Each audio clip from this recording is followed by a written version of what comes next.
요한계시록 5장입니다.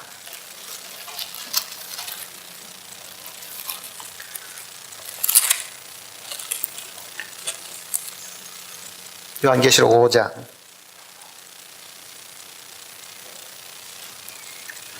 6절 말씀부터 보겠습니다.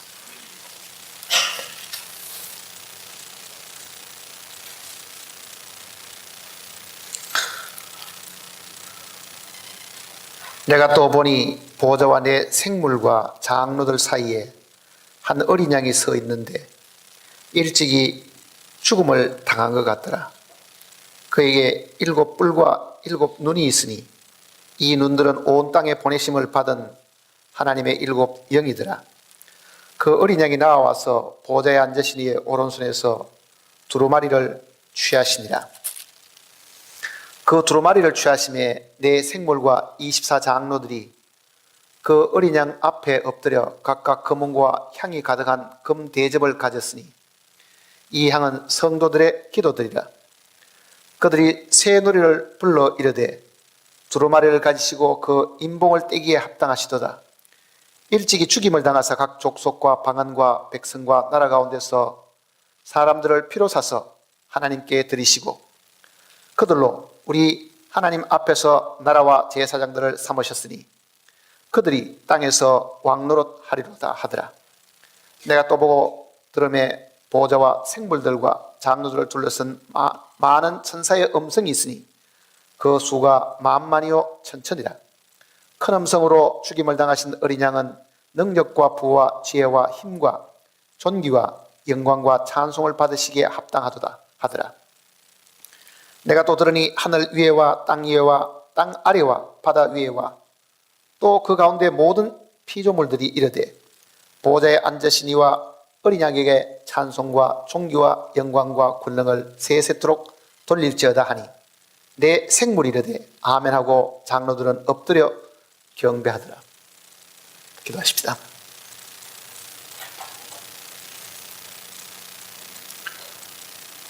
참으로 존귀와 영광을 받으시기에 합당하신 아버지 하나님, 오늘 주님의 큰 사랑을 입은 형제 자매들이 다시금 한자리에 모였습니다. 우리가 방금 읽은 이 말씀처럼 하늘의 천군 천사들과 내 생물들이 주 예수께서 이루신 그 사실을 하늘에서도 높이 찬양하고 있음을 우리에게 보여주셨습니다. 정말 우리 모두는 만 입이 있어도 그 입으로 주님께서 우리에게 베풀으신 그 은총을 찬양하고 감사해야 되지만 미련하게도 저희들은 그 사실들을 자주 잊어버리고 주님의 사랑 가운데 살지 못할 때가 많습니다. 오늘 주님의 사랑을 입은 많은 형제자매들이 한자리에 모여서 하늘의 천군천사들이 부르는 이 노래들을 저희들도 배워서 함께 부를 수 있도록 우리의 마음에 주님의 큰 사랑을 다시 한번 부릴 듯 일으켜 주시기를 간구드립니다. 기록된 말씀의 뜻이 각 심령들 마음속에 정확하게 전달될 수 있도록 성령께서 마음을 활짝 열어주시고 빛을 비추어 주시옵소서. 우리 주 예수님의 거룩하신 이름으로 감사하고 기도드립니다.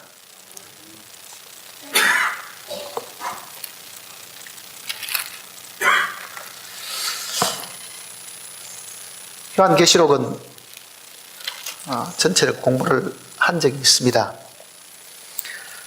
오늘 별도로 생각을 해 보려고 하는 내용은 이 하늘에서 부르는 이 새 노래를 부르는 이 노래들이 주제가 무엇인가 하는 것을 한번 생각을 해 보려고 합니다. 구절을 한번 보시면요. 그들이 새 노래를 불러 이르되, 여기서 말하는 그들은 내 생물과 24 장로들입니다. 내 생물과 24 장로가 도대체 누구냐 하는 것을 많은 이 성경을 공부하는 사람들이 연구를 했습니다. 여기서 말하는 24 장로들은 아마 12지파의 이스라엘 구약의 성도들이나 또 12사도들을 중심으로 하는 신약의 성도들을 합친 것이라고 이야기하는 사람들이 사실이 있습니다. 대부분 많은 사람들이 신구약의 모든 성도들을 합쳐서 24장로라고 이렇게 부른다고 가르치고 있습니다. 근데 사실은 여기서 말하는 24장로들은 사람의 장로들이 아니라는 것을 우리가 알 수 있습니다. 그리고 여기 지금 네 생물도 하늘에 있는 이 그룹들의 이 모습들입니다. 에스겔서 내용을 보면 이 그룹이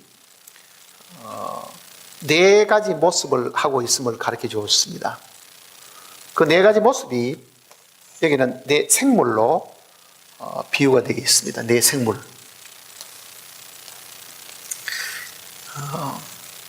하나님께서 창조하신 것 중에서 사람이 만물의 영장으로 시험을 받았으니까 네 생물의 첫 번째 모습은 사람으로 묘사가 되어 있습니다. 사람으로.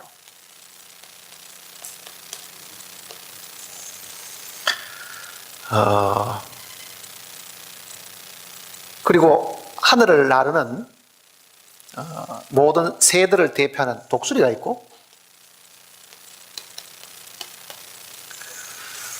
모든 이 가축들을 대표하는 소가 있고, 모든 짐승을 대표하는 사자가 있습니다. 그러니까 에스겔서 내용을 보면은 이 그룹의 모습들이 사람이나 독수리나 소나 사자의 모습을 하고 있다고 이야기했습니다. 그러니까 이 네 생물은 어떻게 보면은 하나님께서 지으신 모든 피조물 전체를 다 대표하고 있는 것이다. 이렇게 지금 볼 수가 있고, 여기서 24장로들은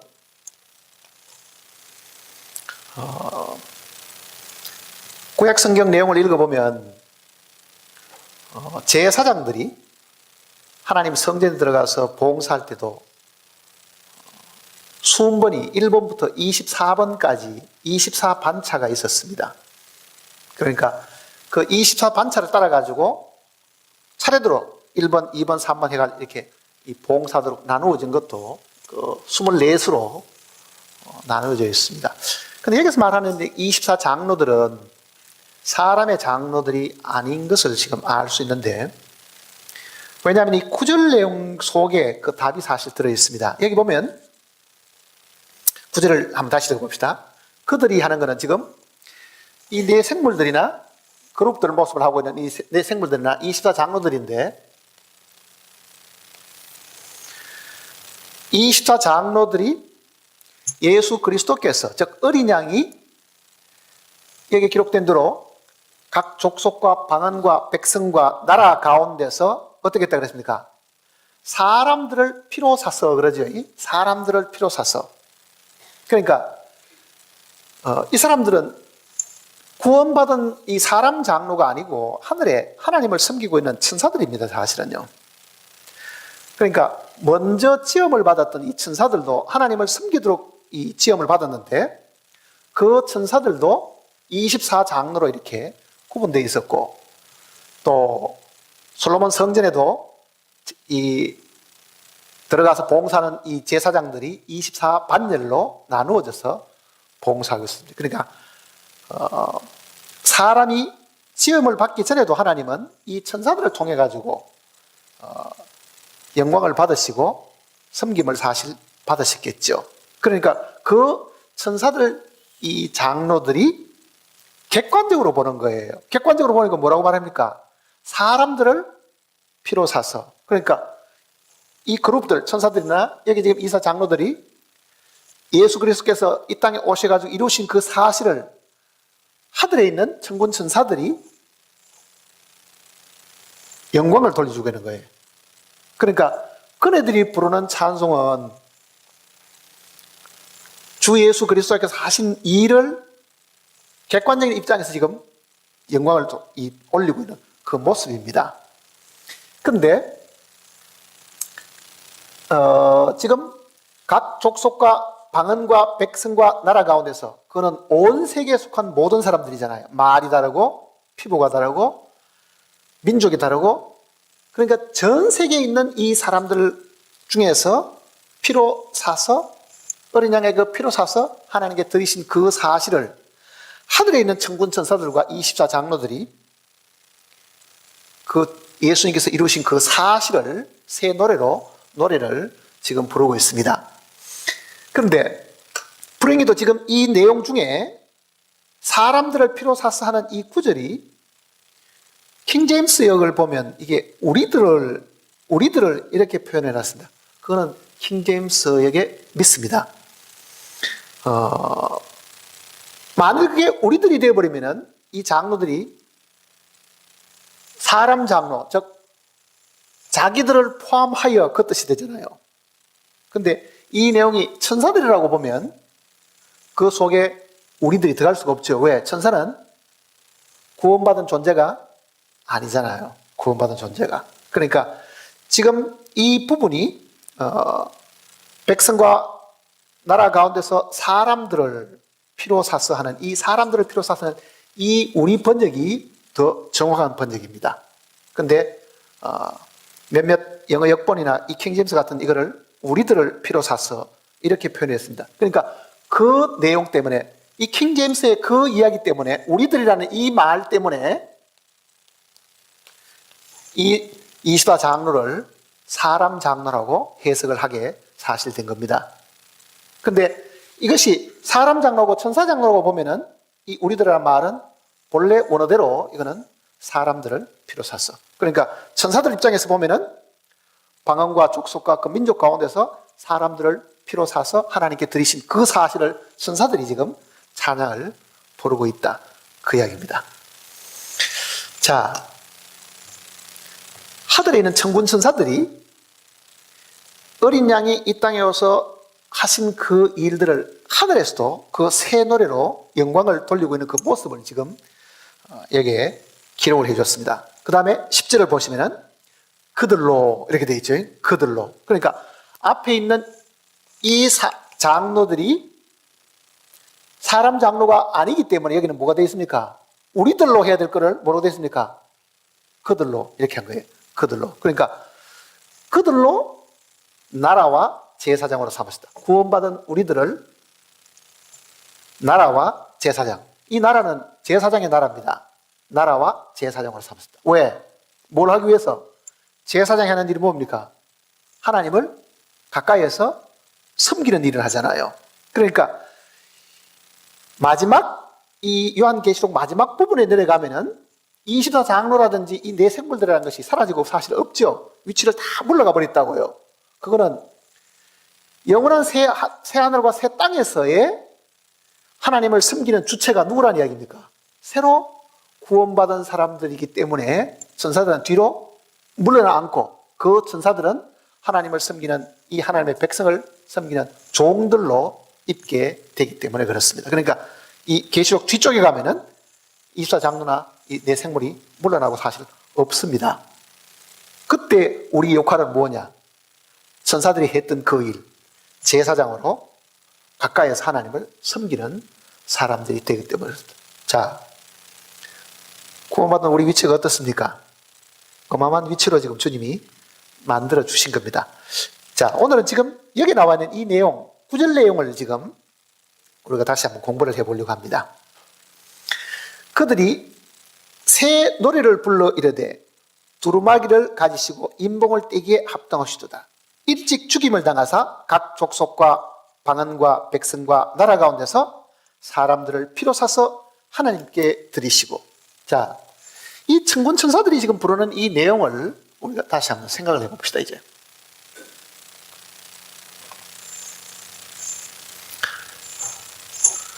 피로 사서 누구에게 드린다고요? 하나님께 드리시고 이렇게 되어 있잖아요. 하나님께 드리시고. 자, 물어봅시다. 이제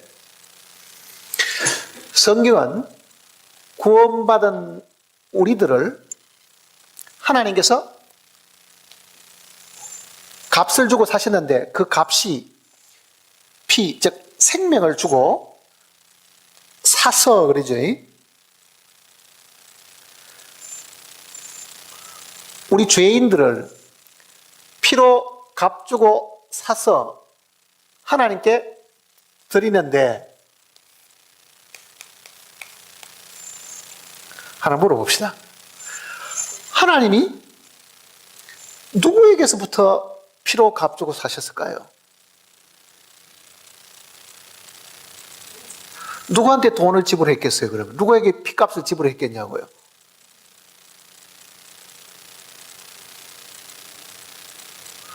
우리가 유괴당해가지고 만일 유괴범이 돈 내놔라고 만일 소리 지르면은 이가 안 내놔면 죽인다고 만일 소리를 지르면은 부모는 그 유괴범에게 돈을 주고 그 아이를 좀 찾겠지요. 자, 그러면 하나님이 우리를 피로 값주고 사셨을 때는 누구에게 이 값을 줬겠어요? 누구에게 줬겠어요? 아무도 모르세요? 그럼 큰일 났는데? 주님이 나를 피로 값주고 사셨는데 내가 어디에 묶여 있다가 풀려나왔으면 돈은 누가 받았어요? 피값은 누가 받았어요?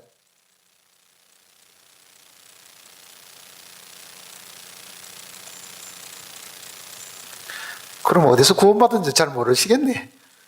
내가 어디서 죄 사함 받고 누구로부터 구원을 받은지 잘 모르시겠네 지금.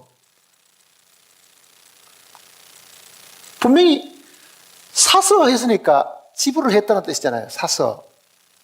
그러면 이 피값을 누가 받았어요?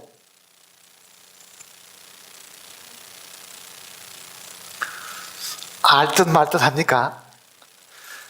알고 있는 걸 이야기하면 혹시 틀릴까 겁을냅니까? 어른들은 솔직하지 않아요, 사실은요. 아이들은 정말 솔직한데 어른들은 알아도 모르는 척, 몰라도 아는 척 하니까 이거 속이고 있는 거예요, 어떻게 보면요.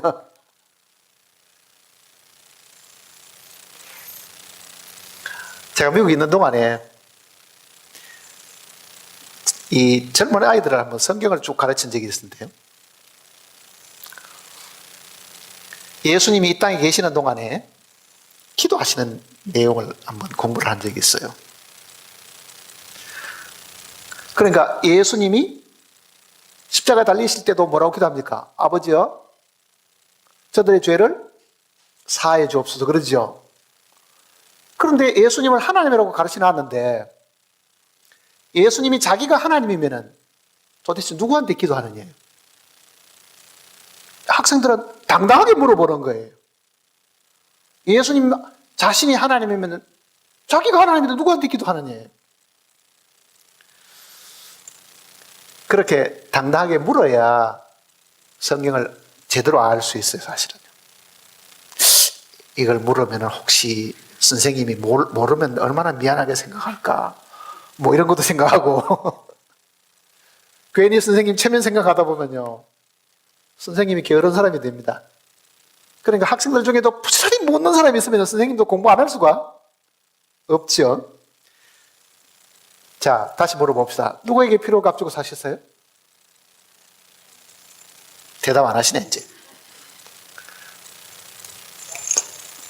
대부분 사람들은요, 이 질문에 대한 것을 마귀라고 사실 생각을 합니다. 마귀가 우리를 붙들고 있었기 때문에, 우리가 죄를 지으면 죄의 종이 된다고 말을 했기 때문에 마귀에게 사로잡혀 있던 우리를 하나님께서 대가를 지불하시고 그 마귀의 손에서부터 우리를 구원하셨다. 실제로 그렇게 가르치는 목사들도 있습니다.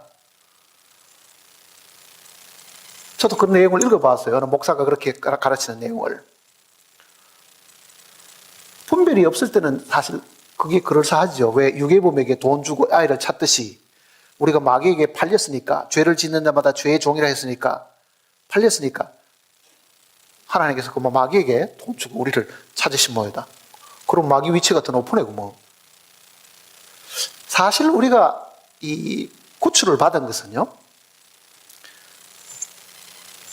그리고 하나님께서 피를 지불하시게 된 것은 이 하나님의 공의의 요구 때문에 사실 그렇습니다. 그걸 성경에는 율법의 요구, 율법의 요구가 뭡니까? 범죄하는 그 영혼은 죽으리라. 누가 이야기하신 겁니까? 하나님 하신 말씀이죠. 그러니까 하나님께서 나를 죄 가운데 건져내려고 하면은 죄의 삭은 사망이기 때문에 그 사망을 대신할 자를 찾아야 되는데 그 사망은 피, 즉 생명이 있어야 사망에서부터 구출을 할 수 있을 거 아니에요. 그 생명을 내어놓으라고 하시는 분이 하나님 자신이라고요. 그러니까 하나님이 이미 말씀해 놓으신 그 율법을 우리에게 주셨고 그 율법의 요구가 뭐냐? 율법의 요구. 범죄하는 그 영혼이 죽으리라. 율법이 우리에게 요구하는 내용은 한 가지입니다. 사실은요. 갈라디아서를 보시면요. 갈라디아서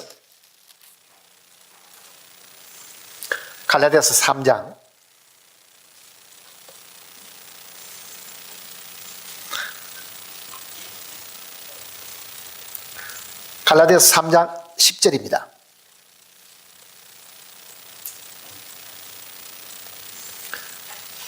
갈라디아서 3장 10절. 무릇 304페이지입니다. 신약성경. 무릇 율법 행위에 속한 자들은 저주 아래에 있나니 기록된 바 누구든지 율법 책에 기록된 대로 모든 일을 항상 행하지 아니하는 자는 저주 아래에 있는 자라 하였습니다. 또 하나님 앞에서 아무도 율법으로 말미암아 어렵게 되지 못할 것이 분명하니 의인은 믿음으로 살리라 하였습니다. 율법은 믿음에서 난 것이 아니니 율법을 행하는 자는 그 가운데서 살리라 하였느니라. 13절을 같이 읽어봅시다. 그리스도께서 우리를 위하여 저주를 받은 바 되사 율법의 저주에서 우리를 속량하셨으니 기록된 바 나무에 달린 자마다 저주 아래 있는 자라 하였습니다. 자, 율법의 요구는 율법을 다 지키지 못하면 저주를 받는다. 이 저주를 받는다고 말씀하신 이 내용은 하나님이 하신 이야기잖아요. 이 내용은 지금 신명기 내용을 지금 인용해 놓은 것인데요. 신명기 27장, 26장에 있는 이야기를 인용해 놓은 건데 신명기를 한번 보십시다.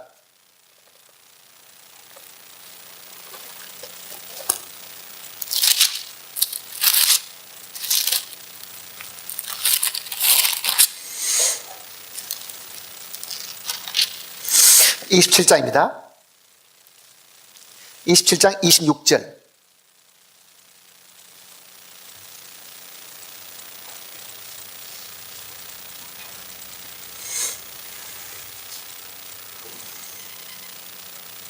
같이 읽어볼까요? 27장 26절. 이 율법의 말씀을 실행하지 아니하는 자는 저주를 받을 것이라 할 것이요 모든 백성은 아멘 할지니라. 자, 26장 앞부분에 그 부모를 격렬히 여기는 저주를 받을 것이요 뭐 짐승과 교합하는 저주를 받을 것, 이 내용을 쭉 좀 설명을 했습니다. 그게 12가지나 나온다고요. 12가지 내용을 쭉 들어서 설명하는데 그 내용을 이야기할 때마다 듣는 백성들은 아멘 하라고 이야기를 한 거예요. 그게 화답하는 거잖아요. 예, 그러겠습니다. 그 뜻이잖아요. 어떻게 보면은. 근데 저주뿐만 아니라 복을 설명하는 부분에 가서는 아멘 이야기가 사실 없고 12번의 저주만 아멘을 하도록 지금 주님이 이야기하신 거예요. 그러면은 12번의 저주를 이야기하실 때 아멘이 있었다는 말은 뭐를 뜻하겠습니까? 사실 우리는 저주를 받아서 마땅하다는 인정을 한 거지요, 사실은요. 그러니까 율법의 저주에서부터 우리를 구원을 하시는데 그 구원을 하시려고 하면 그냥 하나님이 마음이 좋아가지고 나는 사랑이 많으니까 내가 네 죄를 용서해 준다 이렇게 하실 수가 없으십니다. 왜? 율법은 하나님의 공이거든요. 하나님의 공의라는 말은, 하나님의 공의는 죄인은 마땅히 그 죄에 따르는 벌을 받는 것이 하나님의 율법의 공의입니다. 자, 한번 생각해 보세요. 길거리에 도둑놈도 있고 강도도 있고 살인자도 있고 보통 많습니다. 대통령이 마음이 굉장히 좋고 사랑이 많은 대통령이 있다고 가정해 보세요. 강도들도 내가 사랑이 많으니까 너도 형편이 뭐 좋잖아가 그렇게 했겠지. 만일 용서해 주는 것 같으면요, 대통령이 마음이 좋아가지고 용서해 주는 것은 이해가 되지만은 그 대통령은 죄로 다루지 않으니 법을 집행할 공의롭지 못하니 이 공의는 문제가 있는 거예요. 사실은요, 마음이 좋기 때문에 도둑이고 강도가 전부 다 활보하도록 살려준다고 하면 그거는 이 법하고는 전혀 상관이 없는 것이 되잖아요. 자, 만일 하나님이 사랑만 많으셔가지고 죄 지은 사람도 그래 내가 너를 사랑하니까 너는 지옥 가지 말고 천국 가야 되겠다 이렇게 한다고 하면은 이 율법이라는 것이 아무 소용이 사실 없잖아요. 공평한 의의가 지금 없어지는 거잖아요.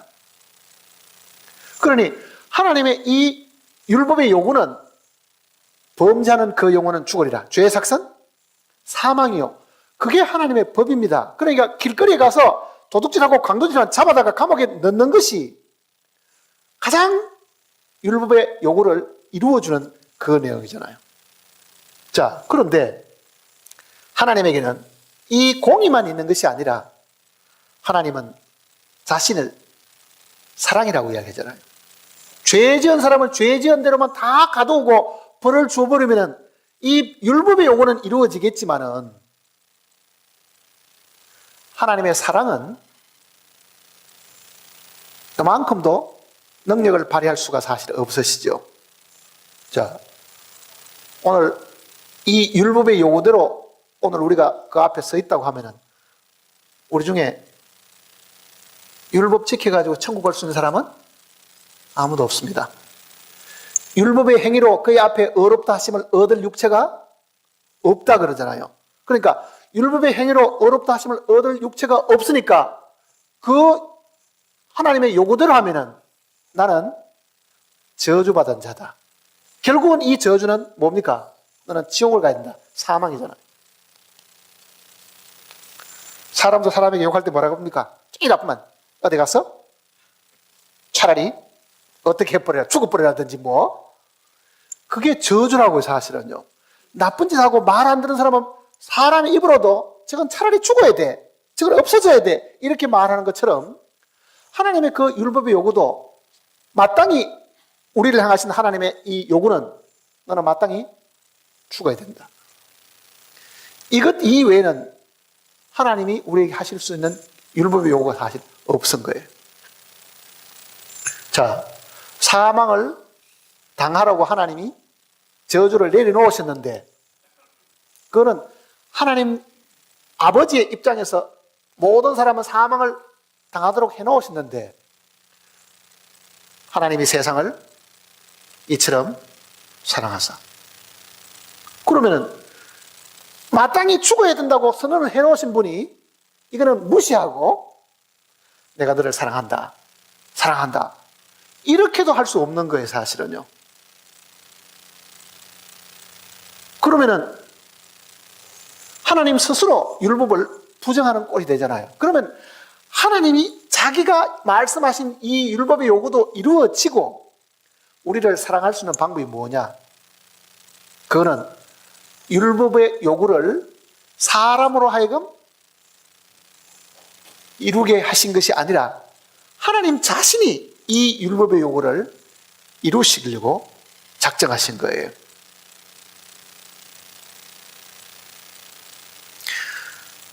히브리서 내용이나 레위기 내용은요, 율법을 주차 그의 모든 물건들이 피로서 정결케 되나니 피 흘림이 없은즉 사함이 없다 그러죠. 그러니까 하나님의 요구하는 것은 뭐냐? 이 사망에서부터 구출을 받으려고 하면 사망을 대신하는 뭐가 있어야 됩니까? 생명이 있어야 되는데 이 생명은 어디 있습니까? 피에 있죠. 육체의 생명은 피에 있습니다. 그러니 이 피, 즉 생명으로 죽음을 대신해야 된다. 그래서 누군가는 내가 저주받고 사망을 당해야 되는 이 위치에 내 대신 죽으시는 분이 있어야 된다. 그 내용을 지금 이야기하려고 하는 게 이 요한계시록 내용도 그 내용입니다. 다시 한번 보세요. 5장을 보시면요.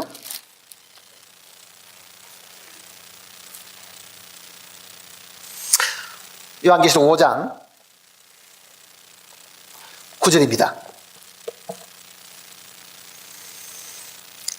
요한계시록 5장 9절. 그들이 새 노래를 불러 이르되 두루마기를 가지시고 그 인봉을 떼기에 합당하시다. 일찍 뭘 했다고요? 죽임을 당하사. 자, 어린 양이 일찍 죽임을 당했다. 죽임을 당한 이유가 뭐냐 그러면은, 자, 이 내용을 다시 한번 생각을 해보세요. 자, 이 지구상의 모든 사람이 다 죽어야 되고 나도 죽어야 되는 사람인데, 내가 장차 멸망을 당하고 지옥을 가면 그거는 내가 내 죄값을 내가 스스로 갚는 결과가 되지요. 그러니 내가 지은 죄 때문에 내가 지옥 가는 거는 내가 죄값을 받는 겁니다. 그런데 만일 내가 지옥을 가야 될 그 자리에 내가 지옥을 안 가려고 하면은 내 대신 죽는, 피 흘려주는 한 분이 사실 있어야 되는 거예요. 자, 그러면 옆에 사람 보고 나 지옥 가기 힘드니까 당신 나를 사랑하면 내 대신 좀 죽어주세요 그러면은, 내가 죽어주고 싶다마는 나도 죽어야 될 사람이니, 나도 내 죄 때문에 죽어야 될 사람이니까 내가 네 대신 죽을 수는 없다. 이렇게 되겠죠. 이 지구상에 우리를 대신해서 죽을 수 있는 사람이 아무도 없는 거예요. 모두가 다 자기 죄 때문에 다 죽어야 되니까. 그래서 하나님께서 생각해 내신 것이 뭐냐 하면은, 하나님 자신이 대신 죽으시지 않으면 안 된다고 계획을 세우신 거예요. 자, 본래 하나님은 우리처럼 육신을 가지고 계시지 않습니다. 하나님은 영이시니 그러죠. 영과 육체는 차이가 뭐냐? 우리는 혈육, 몸과 피를 가진 거잖아요. 그러면은 하나님이 자기가 지은 이 인간들이 다 멸망을 당하게 생겼으니까 그 멸망당할 그 죄인들이 이 율법의 요구대로 사망에서 구출을 받으려고 하면은 대신 죽어지는 죽음, 이 생명이 있어야 되는데 사람 가운데는 그 대속에 죽을 생명을 못 찾으니까 하나님 자기가 죽으시려고 결정하시는 거예요. 자, 하나님이 죽으려고 그러면 뭐가 있어야 됩니까? 몸이 있어야 되잖아요. 그래야 죽으시죠. 영으로 계시던 구약의 하나님은 죽을 수가 없습니다. 피도 없죠. 그러니 하나님이 계획하신 것은 뭐냐면 하나님이 인간으로 오셔야 될 이유가 바로 거기에 있는 거예요. 인간이 가지고 있는 그 생명을 대신하기 위해서 인간과 똑같은 몸을 가져야 되고 인간과 똑같은 피를 가져야 되니까 하나님이 자기가 죽으시기 위해 가지고 몸을 취하신 것이 예수 그리스도시라고요. 우리는 막연하게 하나님이 사람이 되셨다, 도성인신, 말씀이 육신이 되었다고 말하지만은 하나님이 육신이 되어야 될 제일 큰 이유는요, 죽기 위해 가지고 육신이 되신 거예요. 아들을 이 땅에 보내신 거는 죽기 위해서 육신이 되신 거라고요. 디모데전서를 보시면요,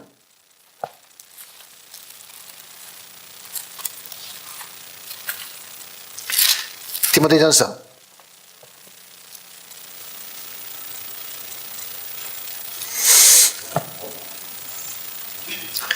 6장입니다. 342페이지, 41페이지.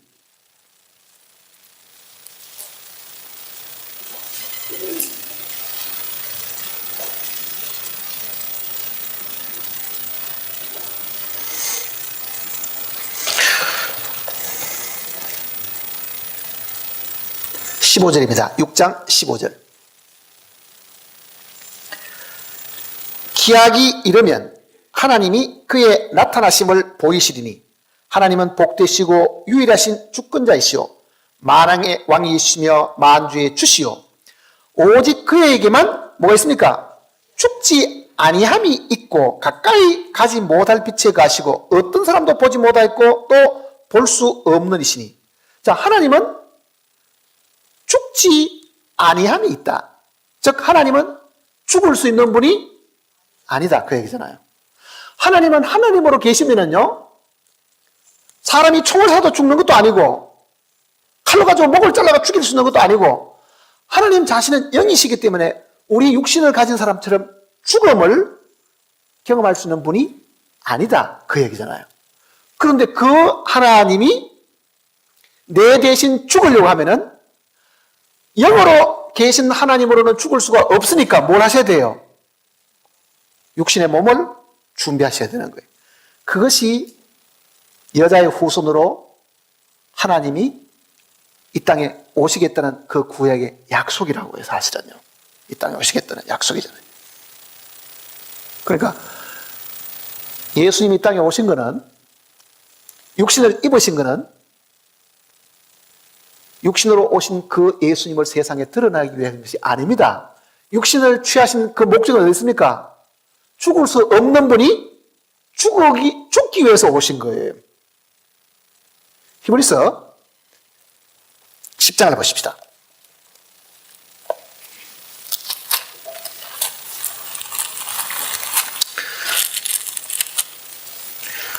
히브리서 10장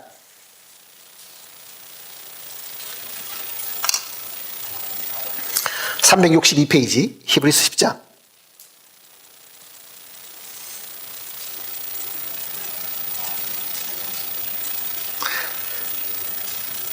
4절입니다. 이는 황소와 염소의 피가 능히 죄를 없이 하지 못합니다. 구약시대 때 사람들은 사람이 대신 죽는 것이 아니라 짐승을 대신 잡아가지고 죄 사함 받았죠. 그러나 그것은 그림자인데, 황소와 염소의 피는 사람하고는 차원이 다르죠. 짐승의 피 가지고 어떻게 사람의 생명이 대속받을 수 있겠는가? 그러나 그것은 그림자로 주신 것이고 예표로 주신 것인데, 5절을 보시면, 그러므로 주께서 세상에 임하실 때에 이르시되 하나님이 제사와 예물을 원하지 아니하시고 오직 나를 위하여 뭘 준비했다고요? 한 몸을 예비하셨도다.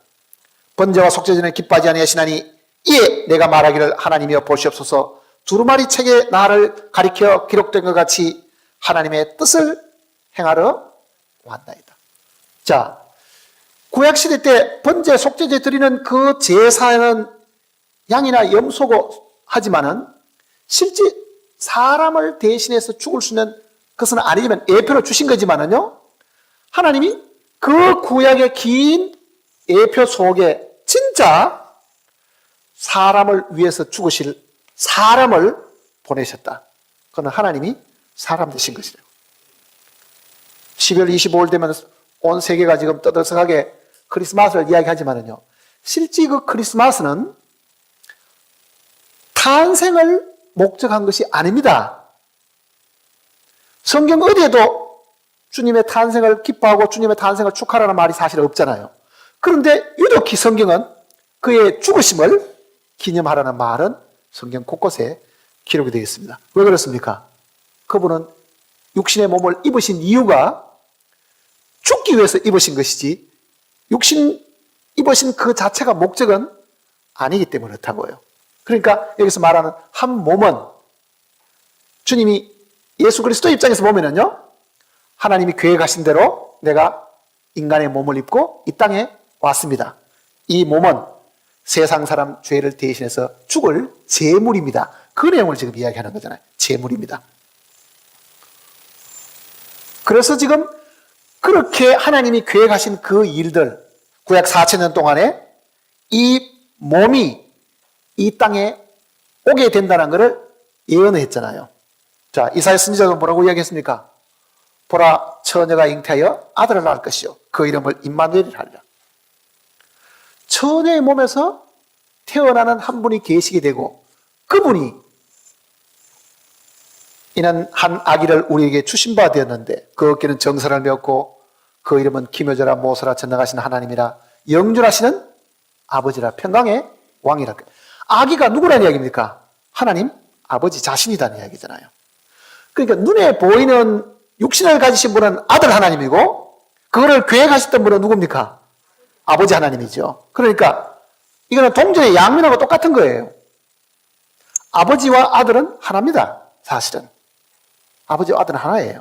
그러니까 우리처럼 육신을 가지신 분은 아들 하나님이고 육신을 가지지 않은 영으로 계셨던 분은 아버지 하나님이시다. 그 내용을 성경이 지금 이야기하는 거예요. 그래서 그 아기가 영존하시는 아버지시다. 그러잖아요. 영존하신 아버지시다. 자, 하나님께서 율법의 저주로 인해가 죽을 수밖에 없는, 즉 사망을 반드시 경험하고 사망만 경험한 것이 아니라 육신의 목숨만 끝이 나는 것이 아니라 한 번 죽는 것은 사람에게 정하신 것이요. 그럼 죽으면 끝이 납니까? 아니죠. 뭐라 그럽니까? 그 이후에는 심판이 있으리니 그러잖아요. 그게 영원한 지옥의 심판이라고요. 육신의 목숨을 잃는 걸로 끝이 나는 것이 아니라 그 이후에 죄에 대한 율법의 그 요구대로 영원한 저주를 받아서 영원한 지옥불에 들어가도록 정해놓은 이 사실을 주님이 우리에게 가르쳐 주시면서 생명을 주셨다. 그러니까 그 생명은 바로 피에 있으니까 피 흘림이 있어야 되는데 이 피를 흘리시는 분이 계셔야 되겠죠.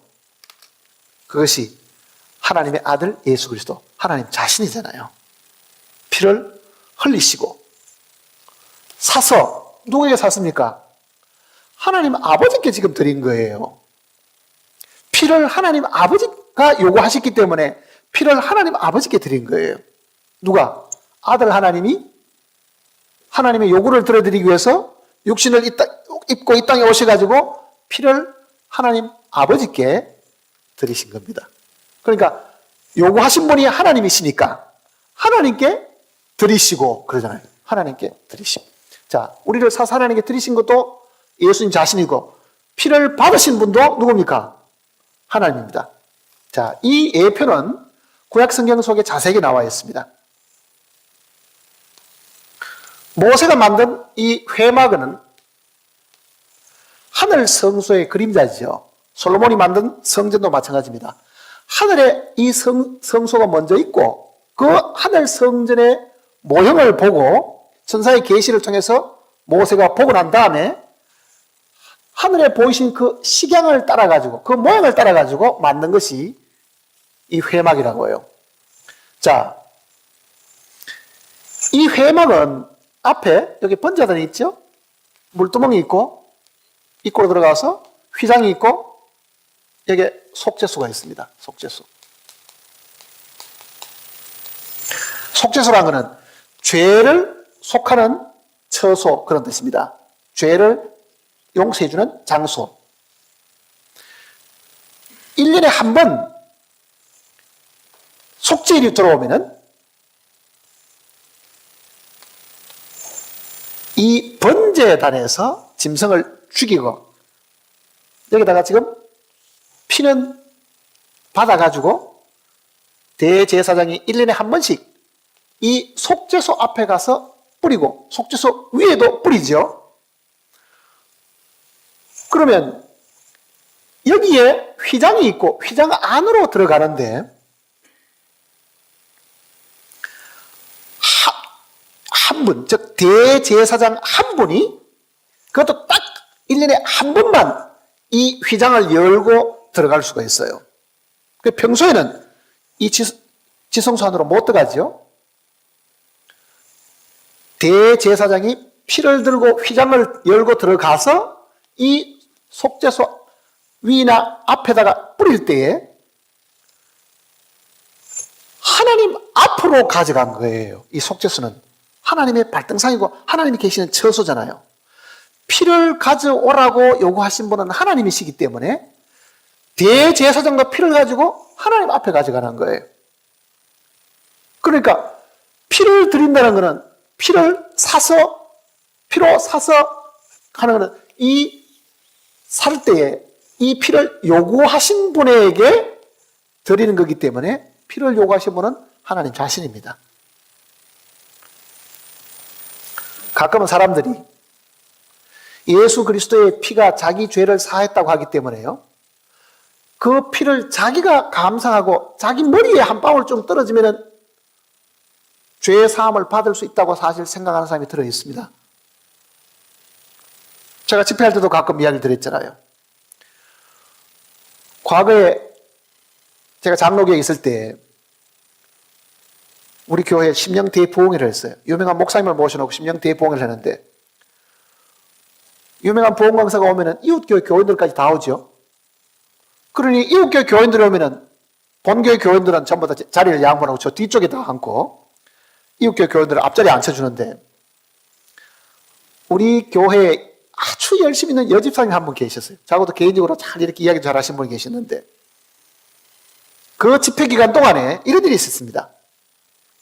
자기는 일주일 금식을 하면서 기도하고 있는데 저 뒤에 앉았대요. 본래는 자기 자리가 늘 앞인데 방석 깔고 제일 앞에 앉았는데 왜? 남의 교회들이 이제 대접하느라고.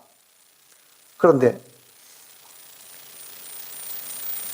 일주일 금식하고 기도하는 중에 환상 중에요. 목사님 설교는 이 단상에 예수 그리스도께서 십자가에 못 박히시는 이 장면이 자기 눈에 보인 거예요. 그런데 양손과 양발에서 피가 이렇게 툭툭툭툭 떨어지고 있는 거예요. 그래서 이 여지사님 생각에 내가 저 피 한 방울을 맞으면은 내가 정결케 될 것이다. 그 환상 보인 대로 그 사람들 비좁고 단상 앞으로 가서 아니나 다를까 피가 떨어지는 그 피 한 방울을 자기 머리에 탁 한 방울 떨어졌다는 이야기입니다. 그 순간에 머리끝부터 발끝까지 그렇게 매일 새벽마다 가서 울고 불고 죄 사해달라고 용서했던 그 죄의 사함이 그 순간에 깨끗하게 씻음을 받았다 그러는 거예요. 저도 새벽 기도를 그 당시에는 부지런히 다녔는데요. 저는 그 이야기를 들으니까요.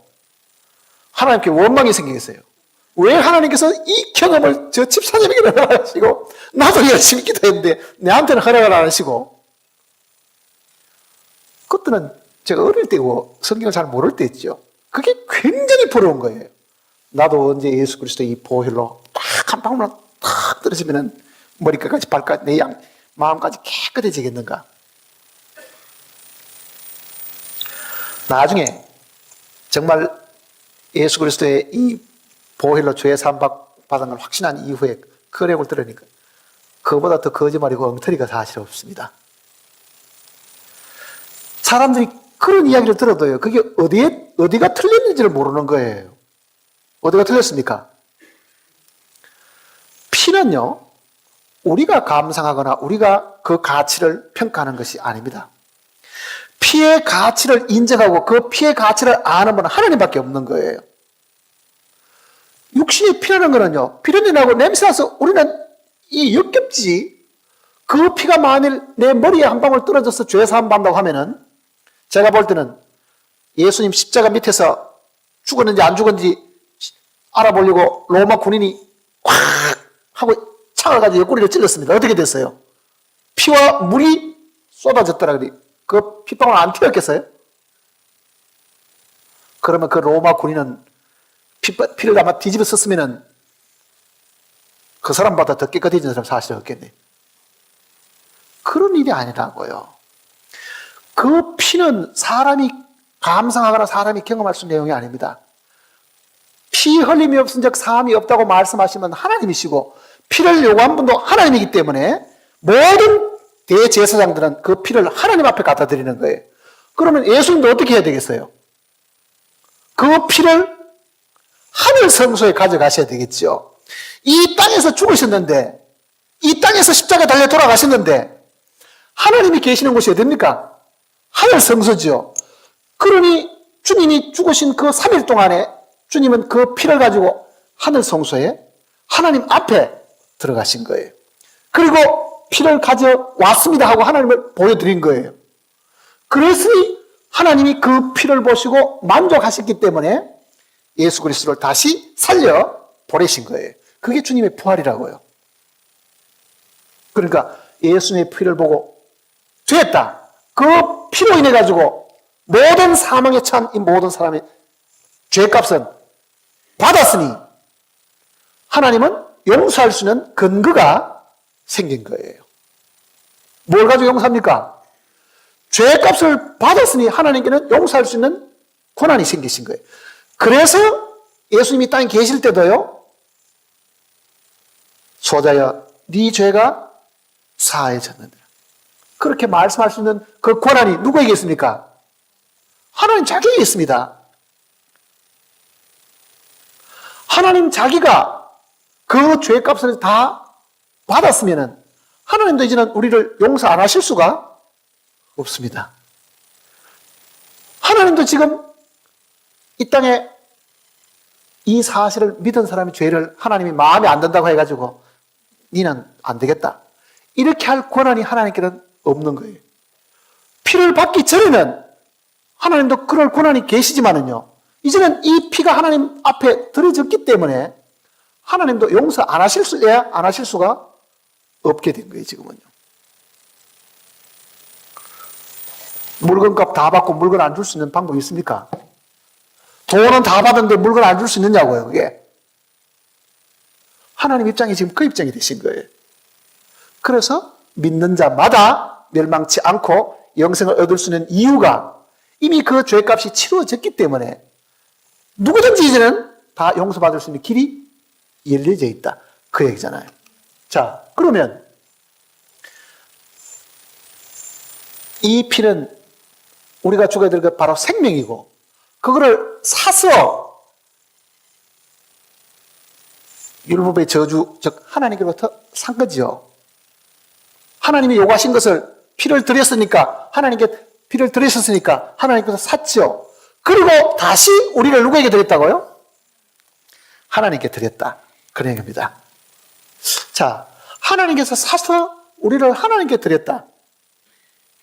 자, 3분이 소유권을 가질 수가 있습니다. 예수 그리스도가 자기 피로 우리를 피로 값주고 사셨으면 사신 분이 주인이다, 그 얘기잖아요. 주인이다. 시장에 가면 많은 물건들이 있는데 그 물건을 돈을 지불하기 전까지는 상점 주인에게 있지만은 돈을 일단 지불한 것에 대한 물건은 소유가 주인에게서부터 내한테는 넘어오지요. 이거를 피로 값주고 사셔가지고 주님이 자기 소유로 삼으신 겁니다. 자, 우리는 이 사실을 믿으면은요, 우리가 인정해야 될 것은 이겁니다. 주여, 당신이 피로 나를 값주고 사셨으니까 더 이상 나는 내 것이 아닙니다. 그거를 먼저 배워야 되는 거예요.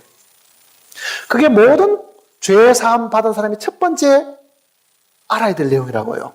나를 피로 값주고 사셨으니 이제는 내가 내 소유를 내가 주장할 수 있는 것이 아니고 당신이 나를 사셨으니 나는 당신의 노예고, 과거에 종들을 파고 노예를 산 것처럼 나를 피로 값주고 사셨으니까 나는 당신의 종이 되었고 당신은 나의 주인입니다, 그 얘기잖아요. 주인이다. 자, 이 사실을 깊이 인식하지 않으면 우리는 절대로 신앙생활을 할 수가 없습니다. 사람들 얼마나 교만하냐면 이렇게 생각합니다. 자기가 하나님을 위해 가지고 뭐를 하는 것처럼 생각하는 거예요. 바쁜 중에 내가 그래도 하나님을 위해서 이렇게 나와서 봉사한다. 내가 그래도 피땀 흘려 벌은 돈을 하나님을 위해서 내가 드린다. 그러니 하나님은 여기 앉아 계시고 자기가 노력하고 자기가 수고하고 자기가 열심히 해가지고 하나님께 크게 인심을 쓰듯이 하나님을 섬긴다고 생각하는 것보다 더 어리석은 것이 없다고요. 반대로 생각해 보세요. 내가 돈을 주고 샀는데 팔려온 그 종이 나보고 하는 말이 내가 일어나기 싫지만 아침에 일찍 일어나가 내가 주인을 지금 섬깁니다. 그럼 뭐라고 했어요? 얼마나 그게 가당찮은 일이에요. 아, 지는 노예로 지금 있는 거를 내가 사가지고 내가 자유를 줬는데 지가 나를 섬기는 거는요, 노예가 나를 섬기는 거는 내가 노예로 사서 자유를 주면은 그 자유를 주신 주인을 위해 가지고 자발적으로 섬기는 것이 자기 뜻이라고요, 그게. 그런데 아침 일찍 일어나는 거를 자기가 생색내듯이 그렇게 말하면은 그게 피로 삼바된 사람들이 할 수 있는 생각은 아니잖아요. 그런데 우리는 가끔은 그런 헛된 욕심에 빠져가지고요, 자기가 영원하신 하나님을 섬기는 것처럼 착각할 때가 사실 많다 그 얘기입니다.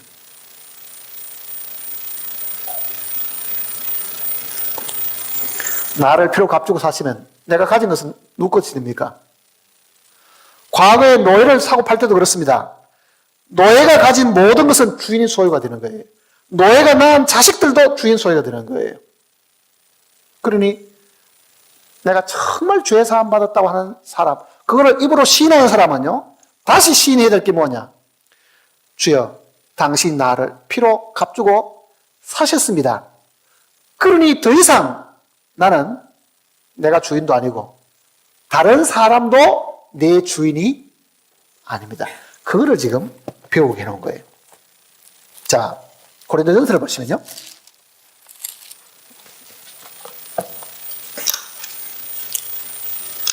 고린도전서 7장입니다. 270페이지.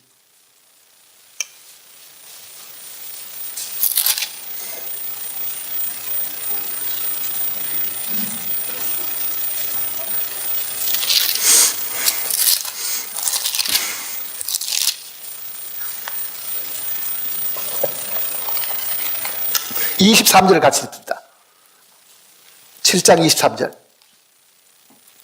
같이 읽어볼까요? 너희는 값으로 사신 것이니 사람들의 종이 되지 말라. 우리는 피로 값주고 사신 바 된 사람들이니까 성경이 오늘 우리에게 특별히 부탁하고 있는 거는요, 사람들의 종이 되지 마라 그러잖아요.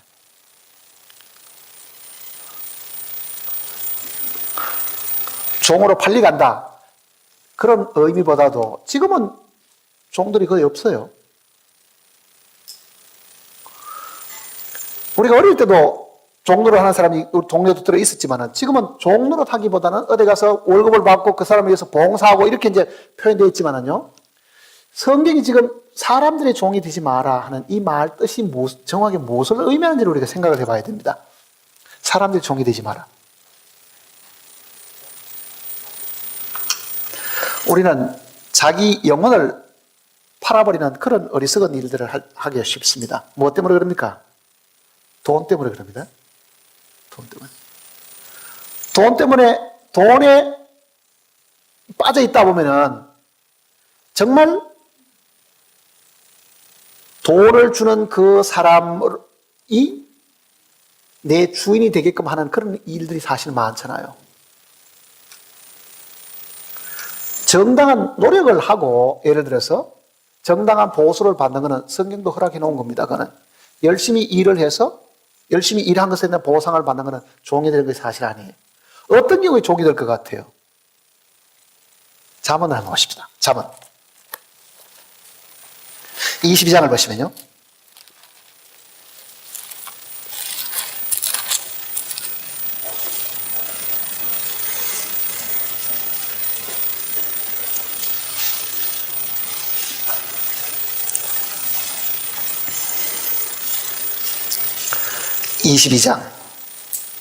잠언 22장 934페이지입니다. 7절 말씀을 같이 읽어봅시다. 22장 7절. 부자는 가난한 자를 주관하고 빚진 자는 채주의 종이 되느니라. 자, 어떻게 하면 사람이 종이 될 것 같습니까? 빚을 지면 그렇게 됩니다. 사실은요. 빚을 지면. 사람들은 심리적으로요, 남에게 얻는 것을 좋아합니다. 공짜로 얻는 건 다 좋아하죠. 뭐든지 공짜로 생겼다 그러면은 힘 안 들고 얻었으니까 좋아하는데, 은근히 남에게 뭐를 받기를 바라고 있으면은 그거는 스스로 그 사람의 종이 되려고 하는 마음의 자세와 거의 다를 바가 사실 없습니다. 내 수고와 내 노력으로 얻는 것 이외에 가만히 있는데 만일 내가 뭐를 얻거나 누가 가만히 있는데 뭐를 주는 거는요, 공짜 받는 좋아하는 한국 사람 같으면 뭐라 그럽니까? 공짜는 양재물도 죽을 줄도 모르고 양재물도 마신다 하듯이 그런 마음을 가지게 되면은 사람의 종이 됩니다, 사실은요. 빚지는 것.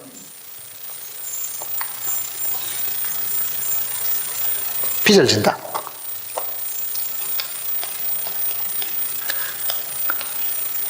성경에는 이 빚을 죄하고 같이 지금 놓고 설명을 했습니다. 우리가 우리의 죄를 사하여 준 것 같이 우리 죄를 사하여 주옵시고 하는 그 뜻은요, 우리가 우리의 빚을 탕감하여 준 것 같이 우리의 빚을 탕감하여 주옵시고. 마태복음 6장 내용이 그 밑에 줄을 달아 그렇게 달아놨어요. 그거는 같은 뜻이란 뜻입니다. 그게 마태복음 6장 한번 보실까요?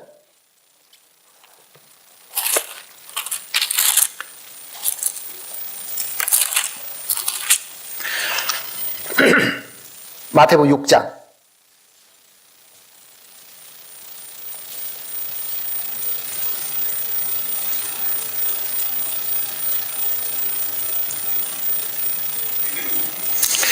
12절입니다. 6장 12절. 우리가 우리에게 죄 지은 자를 사하여 준 것 같이, 거기에 이 써있죠? 이 뭐라고 되어 있으면 밑에는 빚진 자를 탕감하여 준 것 같이 우리의 빚도 탕감하여 주옵시고. 그러니까 이 빚과 죄가 거의 성격상으로는 같은 것이다라는 이야기입니다. 같은 것이다. 그러니까 우리가 하나님께로부터 죄를 용서받은 것은 죄의 빚을 탕감받은 것하고 같은 거지요. 죄의 빚을 탕감받는 겁니다. 쉽게 얘기 들으면 이 얘기입니다.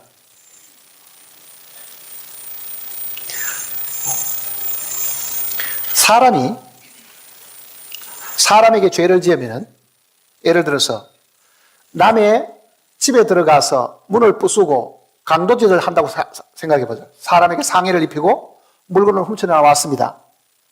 그러면 이 강도와 주인 사이를 한번 보자고요. 집주인하고.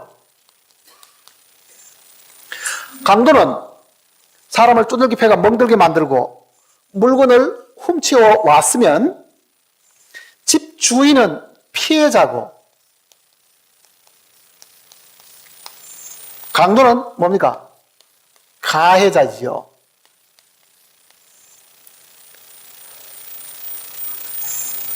가해자와 피해자 관계가 성립이 되는 겁니다. 그러면 피해를 본 주인이 만일 가해자의 빚을 탕감해 주려고 하면 어떻게 하면 되겠어요? 훔쳐간 물건도 보상 안 해도 좋고, 내가 얻어맞은 것도 내 돈으로 병원에 가 치료할 테니까 네가 물 필요가 없다. 나한테 지금 훔쳐간 물건을 다시 되갚을 필요가 없다고 하면은 이 피해자가 이 가해자를 사랑해가지고 탕감을 해주는 겁니다. 사실은 쉽게 말하면은 너무너무 가난하고 불쌍하니까. 그러면은 피해를 본 사람이 그 피해를 자기가 감당하는 것이 뭐 하는 겁니까? 용서해 주는 거라고요. 탕감해 주는 거잖아요. 자, 이 강도는 나고, 내가 죄 지을 때마다 피해를 보신 분은 누굽니까? 하나님입니다. 하나님과 나 사이에 하나님은 피해자가 되시고 나는 가해자가 되는 거예요. 한번 생각해 봅시다. 내가 어떤 사람을 두들겨 패가 죽였습니다. 반죽이 났습니다. 병원에 가 지금 한 2달 동안 지금 입원해야 될 상황입니다. 그런데 그 사람은 다 죽게 생겼습니다. 나는 지금 가해자입니다. 이게 사람과 사람 사이의 문제로 끝이 나는 것이 아닙니다. 내가 그러면은 손해배상 다 해주고 치료비 다 물어주면은 죄가 없어집니까? 사람이 사람에게 죄를 지어도요, 실질적으로 피해를 보신 분은 하나님 자신이에요. 왜 하나님이 피해를 보실까요? 이 지구상의 모든 사람이든 사물은 다 하나님께 속한 겁니다. 나도 하나님께 속해 있고 저 사람도 하나님께 속해 있지요. 내가 저 사람을 두들겨 패가지고 죽으면 손에 눌거보는 겁니까? 하나님, 사람이 100명인데 한 명이 죽었으면 하나님이 손해보는 거예요. 일 잘하는 사람이 두들겨 맞아 일을 못하게 되면은 이 하나님이 지은 이 지구에서 그 사람이 일을 못하게 되면 누가 손해보는 거예요? 모든 만물의 주인이신 하나님이 손해보는 거예요, 사실은. 그러니 사람이 짓는 모든 죄들은 사람과 사람으로 끝이 안 나고 결국은 피해를 보시는 건 누굽니까? 하나님 자신이죠. 그러니 내가 태어나서 지금까지 지었던 모든 죄는 하나님이 피해를 보셨는데 하나님이 이거를 갚으라고 말을 못하고 왜? 뭔가 있어야 뭐 갚지 뭐. 갚아야 되는 내용은 뭐냐? 자, 피해자가 요구합니다. 네가 지금 거짓말하고 도둑질한 것은 어떤 것으로 네가 보상을 못하니? 네가 갚아라. 뭐냐? 생명으로 갚아라. 피로 갚아라. 하나님 이거는 피죠. 그런데 이 피를 가해자가 못 내어놓으니까 피해자가 그거를 감당하는 거예요. 그게 탕감해 주는 거잖아요. 마땅히 내가 피를 드려야 되는데 너 피 안 내도 된다. 그 피를 내가 담당을 하마. 그게 하나님이라고요. 그래서 아들이 땅에 보내서 죽게 하신 거거든요. 그러니까 우리가 우리 죄를 사해 준 것 같이, 즉 우리가 우리에게 빚진 자를 탕감해 준 것 같이 우리의 빚을 탕감. 그러니까 나는 분명히 하나님께 빚을 졌습니다. 죄의 빚을 졌다고요. 그 죄의 빚을 하나님이 자기가 감당한 겁니다. 누가 손해본 겁니까? 하나님이 감당하고 누가 손해봤어요? 하나님이 손해본 거예요. 그러니 죄를 용서하실 때는요, 하나님이 손해보고 이득은 우리가 본 거예요. 내가 어떤 사람이 우리 집에 와서 화분을 하나 깨트렸다고 하면은 그 비싼 화분을 깨트렸으면은 그거를 내가 괜찮으니까 내가 이걸 담당하면 하면은 그 화분값은 내가 손해보는 거잖아요. 그러니까 하나님이 우리 죄를 용서하실 때는요, 하나님 편에서는 뭐 일어났습니까? 손실이 발생을 했다. 하나님께 손실이 발생했다. 그 손실이 발생한 만큼 나는 덕을 본 사람입니다. 덕을 본 사람이라고요. 그런데 성경은 지금 뭐라고 말하냐면은 피로 값주고 사신바 되었으니까 사람들의 종이 되지 말라 그러죠. 사람들이 종이 되는 것은 뭐냐? 또 남에게 신세를 지게 되면, 남에게 빚을 지게 되면 준 사람이 주인으로 하는 거죠. 100% 준 사람이 주인으로 하는 거잖아요. 그래서 그리스도인들이 어디 가서 뭐를 공짜로 뭐를 얻는 것은 특별히 경계를 해야 됩니다. 세상 사람 하는 말에도 세상에 공짜가 어디 있어? 하는데도 괜히 공짜라 그러면은요, 눈이 번쩍 뜨여가지고 어디 그 얻을 데가 없는가, 이런 마음을 사실 안 가져야 됩니다. 그러니까 그리스도인들은 일확천금을 얻을 그런 기회를 꿈꾸지를 말아야 됩니다. 복금 당첨되기를 그리스도인들은 꿈꿔서 되는 것이 아닙니다. 오늘 어디 투자해놨더니만은 갑자기 몇 배 튕겨져가지고 갑자기 뭐 돈이 많이 벌게 되겠다. 그런 꿈도 사실 꿔서 되는 것이 아닙니다. 그건 그리스도인들이 취할 태도가 사실 아니라고요. 그러니까 어디 가서 뭐 땅을 사놨더니 뭐 몇 배가 튀었다든지, 어디 가서 농산물을 사놨더니만 몇 배가 튀어가지고 막 몇 배를 돈을 벌었다든지 하는 그 사고방식을 그리스도인들이 절대로 가져서 안 된다고요. 그러니 투기하거나 복권 사거나 그런 일들은 그리스도인들이 해서 될 일들이 절대로 아닙니다. 왜 그런지 아세요? 왜 사람들이 그렇게 재물이나 돈에 대해서 그렇게 탐을 내는가 보세요. 성경에는 이 하나님과 재물을 겸하여 섬길 수가 없다 그러지요. 하나님과 재물을 겸하여 섬길 수가 없다. 재물.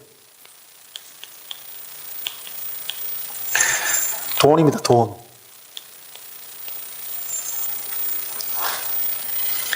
왜 하나님과 재물을 겸하여 섬길? 자, 하나님은 인격체신데 하나님이 자기를 비유하시기를 이 돈하고 비유해가지고 하나님이 돈이 뭐 그렇게 대단하다고 이게 이거하고 어떻게 하나님을 비유해가지고 겸하여 섬길 수 없다고 말을 했겠는가? 이거는 물질이고 이거는 하나님은 인격을 가신 분, 살아계신 분인데 이 재물이라고 표현되는 이 단어가 영어 성경에는 맴먼이라고 되어 있는데요. 맴먼이라는 것은 재물의 신의 이름입니다. 재물의 신이 그게. 자, 왜 하나님께서 이 부분을 특별히 경계하시는가 한번 봅시다. 에덴 동산에는 돈이 있었어요, 없었어요? 상당한 세월이 지나간 동안에 돈이라는 것이 사실 없었을 거라고요. 인간의 역사가 흘러가는 굉장히 긴 세월이 지나가는 동안에도 돈이 이 지구상에 거의 등장하지 않았겠죠. 우리가 이 화폐 역사를 보면 그 화폐가 있기 전에는 이게 물물교환이었거든요. 농사 짓는 사람은 농산물 가지고 와가지고 뭐 송아지하고 바꾸거나 뭐 고기 잡는 사람 물고기하고 또 다른 뭐 야채하고 바꾸거나 이게 한 장소에 모여가지고 물건을 서로 교환하던 것이 장터가 된 거잖아요. 시장터. 그러니까 그 장날 모여가지고 자기 집에 자기 소유물을 가져와서 서로 이렇게 바꾸었는데 그 바꾸는 것이 조금 더 발전하다 보니까 귀찮잖아요, 이게. 물건 바꿔. 그러니 중간 대체할 수 있는 뭔가를 하나 연구한 것이 그게 화폐란 돈이라는 겁니다. 돈의 가치. 그러니까 돈의 가치로 따져가지고 이 꽃은 100원이고 우리 집에서 기르는 송아지는 1000원이면은 적어도 송아지 한 마리하고 이 꽃하고 바꾸려면은 이거는 10개를 가져와야 된다. 그 기준을 사람들이 정해놓은 것이 이게 가치고 그 가치의 상징적인 표시가 사실은 돈이잖아요. 근데 실제 하나님께서 이 지구상에 만물을 만드실 때는요, 종류로 다 만들어 놓은 거라. 나무도 만들고, 물고기도 만들고, 소도 만들고, 다 종류로 다 만들어 놨는데, 이 다양한 것을 한 가지로 통일시킬 수 있는 것이 돈입니다. 분명히 아담은 농사를 지었고, 가인은 양을 쳤죠. 그런데, 마귀는요, 뒤에 딱 앉아가지고 양이든 농사지었는 곡식이든 이거를 하나로 통일시키는 게 하나 있다. 그게 뭐예요? 돈만 있으면은 곡식도 사고 돈만 있으면은 양도 사올 수 있다. 그러니 사고방식 속에 마귀가 짚으러 넣은 게 뭐냐면은 돈 하나만 가지면 될 걸 가지고 뭘 그래 고생하느냐. 이거를 사람들 마음속에 계속 풀어넣는 거예요. 그러니 지금 사람들 마음속에는요, 곡식이 필요한 게 아니라 뭐가 필요합니까? 돈이 필요하고, 신발이 필요한 게 아니라 돈이 필요하고, 우유가 필요한 것이 아니라 돈이 필요하다고 생각하는 거죠. 돈 하나만 가지면 하나님이 이렇게 다양하게 만들어 놓은 거를 하나로 다 통일시켜가지고, 이 돈을 가지고 이거를 전부 다를 합쳐버릴 수 있고, 이걸 다 자기가 소유할 수 있다. 그러니 어떤 사람도 농사를 안 지어도 돈 벌려고 하고 가축은 안 기르려도 돈 벌려고 합니다. 그러니 하나님께서 다양하게 만들어놓은 이 일터의 사람들이 다 떠나버리는 거예요. 지금 없어지잖아요. 농사 짓기도 싫고 가축 기르기도 싫고. 왜? 힘든 거 왜 하느냐? 어디 간단하게 돈 벌 수 있는 방법만 있으면은 그렇게 힘 안 들이고도 할 수 있다. 근데 하나님의 방법은 뭡니까?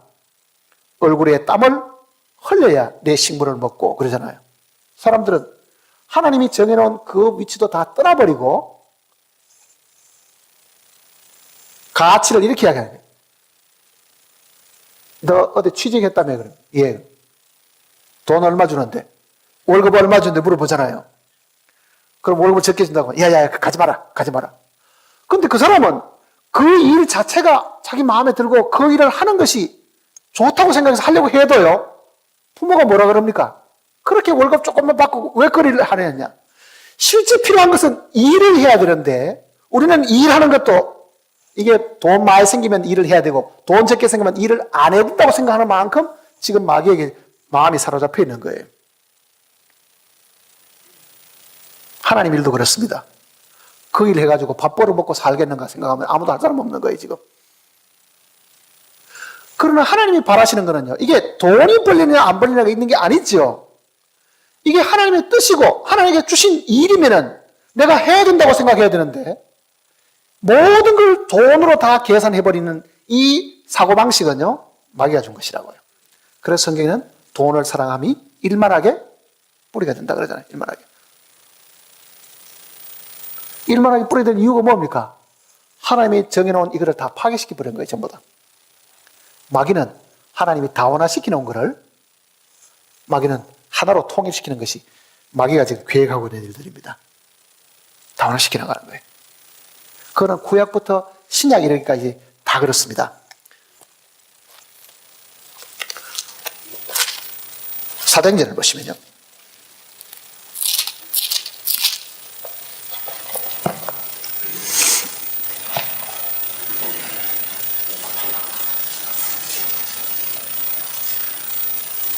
사도행전 17장입니다.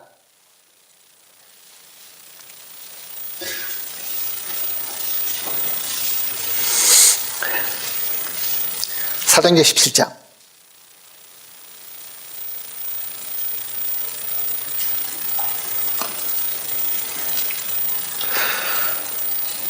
26절입니다. 17장 26절.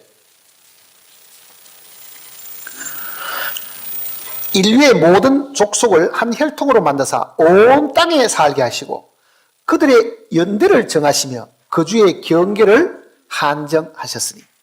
자, 하나님은 인간들을요, 지구에 사는 인간들을 홍수 이후에 다 흩어버린 거예요.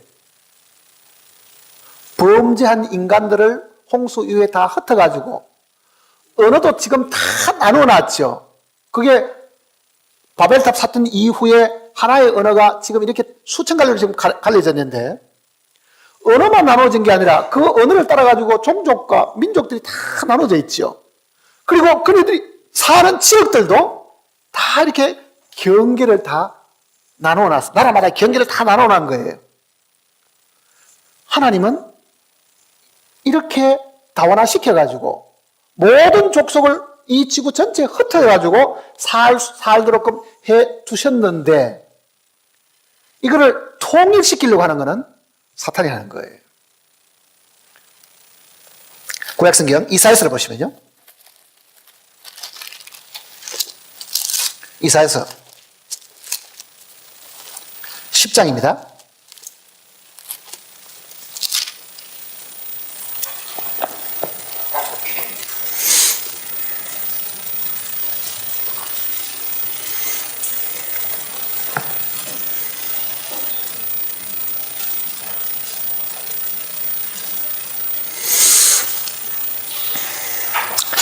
장 13절입니다.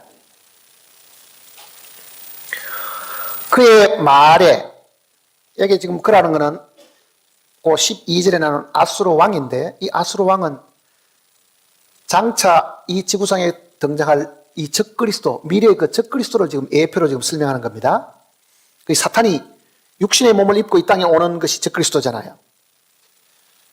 그의 말이, 적그리스도 하는 말이 이렇게 합니다. 나는 내 손의 힘과 내 지혜로 이 일을 행하였나니 나는 총명한 자라.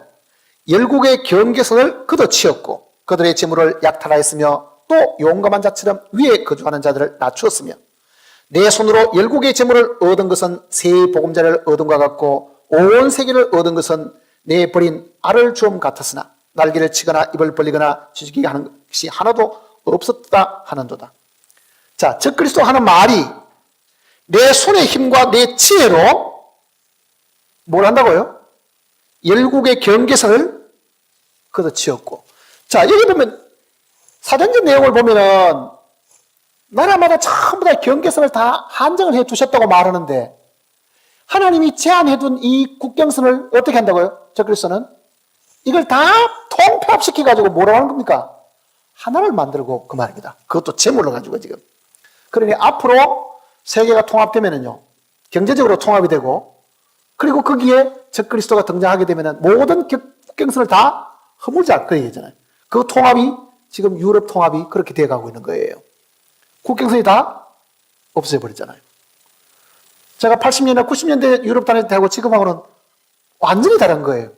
그때는 나라마다 경계선이 있고, 나라마다 세관이국에 국경선이 다 나와 있어가 검사를 했지만은요, 지금 유럽 나라는 모두가 다 국경선 없이 다니도록 되어 간다고요. 이거를 벌써 성경은 다 경계선을 걷어치우고 그러잖아요. 경계선을 걷어치우고. 자, 하나님께서 만들어 놓은 이 직업도, 다양한 직업도 하나로 제물로 가지고 통폐합을 시키는 것처럼요, 나라도 통폐합시키고 말도 통폐합을 시킵니다. 요즘은 세계가 뭡니까? 영어라, 모조리. 공산국가도 영어 배워야 되고, 민주국가도 영어 배워야 되고, 못 사는 사람도 영어 배워야 되고, 잘 사는 사람도 영어 배워야 되고. 그러니 언어도 하나님께서 다 흩어놨는데도 이거를 사람들이 점점 하나의 언어로 지금 만들어 가려고 지금 생각을 하고 있는 거예요. 그 뒤에는 마귀가 있다. 그 얘기입니다. 마귀가 있다. 그러니까 지금 이 재물이라는 것도 이 뒤에 마귀가 있음으로 인해 가지고 사람들 하여금 재물의 종이 되게 하는 거예요. 재물의 종이. 자, 어떤 일을 더 가치 있게 생각합니까? 그 일을 통해가 버는 돈을 더 가치 있게 생각합니까? 제가 대학을 다닐 때만 하더라도요, 68년 그 무렵만 하더라도, 그래도 대학이라는 데는 진리를 탐구하는 곳, 상하의 전당 어쩌고 뭐 그런 말을 자주 했었지만 요즘은 진리를 탐구하는지 모르면 대학 졸업해가 취직 못하는 걸 다 안타깝게 생각하는 거지. 실제 그게 돈이 벌리든 안 벌리든 정말 진리를 추구하고 진리를 탐구하는 장소로 남아있는 곳이 몇 군데 되겠어요. 물론 정말 돈과 관계없이 연구소에 앉아서 연구만 하고 있는 그런 학자들도 아직도 있다는 걸 알고 있습니다. 그러나 대다수의 사람들이 졸업을 하고도 돈 잘 버리는 학과를 들어가려고 애를 쓰고, 취직을 해도 돈 잘 주는 회사에 들어가려고 하는 그 많은 이유들이 정말 자기가 인간으로 태어나서 내가 인류를 위해 가지고 무엇을 이바지하고 살 것인가, 그게 돈이 벌리든 안 벌리든 하나님께 주신 일들이기 때문에 내가 그 일을 최선을 다하겠다, 그런 사람 찾아보기가 진짜 어려운 세상이라고요. 마귀가 뒤에서 지금 조종하게 됩니다. 그래서 여기 지금 이 이야기도 빚진 자는 채주의 종이 된다 그러잖아요. 빚진 자는 채주의 종이 된다. 그 종이 되는 이유가 뭐냐면 돈을 가지고 지금 조종을 하기 때문에 그런 거예요. 그러니까 돈 준 사람은 자기도 모르는 사이에 사람을 부리는 주인이 되어 있다. 그 얘기잖아요. 주인이 되어 있다. 그러니까 그리스도인들이 정말 하나님을 주인으로 모시고 살려고 하면은 중간에 작은 주인들이 사라져야 됩니다. 내가 누구를 쳐다보면은 얼굴도 못 들고 그 사람 앞에는 항상 아부를 해야 되고 그 사람 비유를 맞춰야 되고 그 사람 말하는데 맞장구를 쳐야 될 그런 사람이 없어야 신앙생활을 할 수 있고 주님을 제대로 섬길 수가 있다. 그 이야기입니다. 성경이 오른손이 하는 것을 왼손이 모르게 하라. 구제할 때도 그렇게 하라 그러지요. 구제를 공개적으로 해버리면요, 받는 사람은 불안한 거예요. 그 사람 종이 되기 때문에.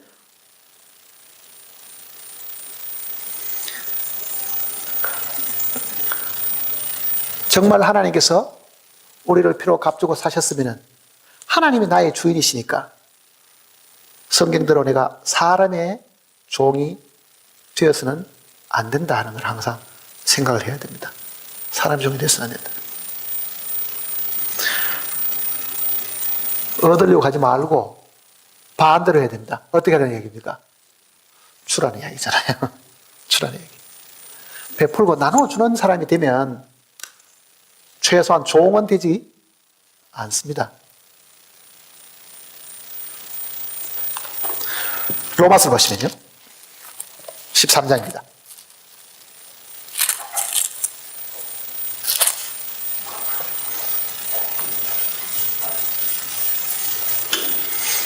로마 13장.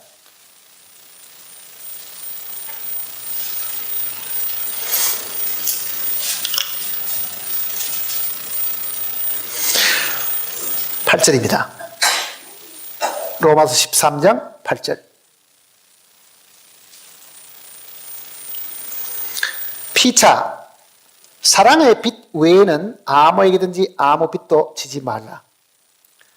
남을 사랑하는 자는 율법을 다 이루었느니라. 우리 성경은 지금 사랑의 빛 이렇게 표현했는데 다른 역본들, 다른 성경에는 이거를 이렇게 표현했습니다. 사랑하는 것 외에는 이렇게 되어 있습니다. 사랑하는 것 외에는 아무에게나 아무 빛도 지지 말라. 사랑하는 것 외에는.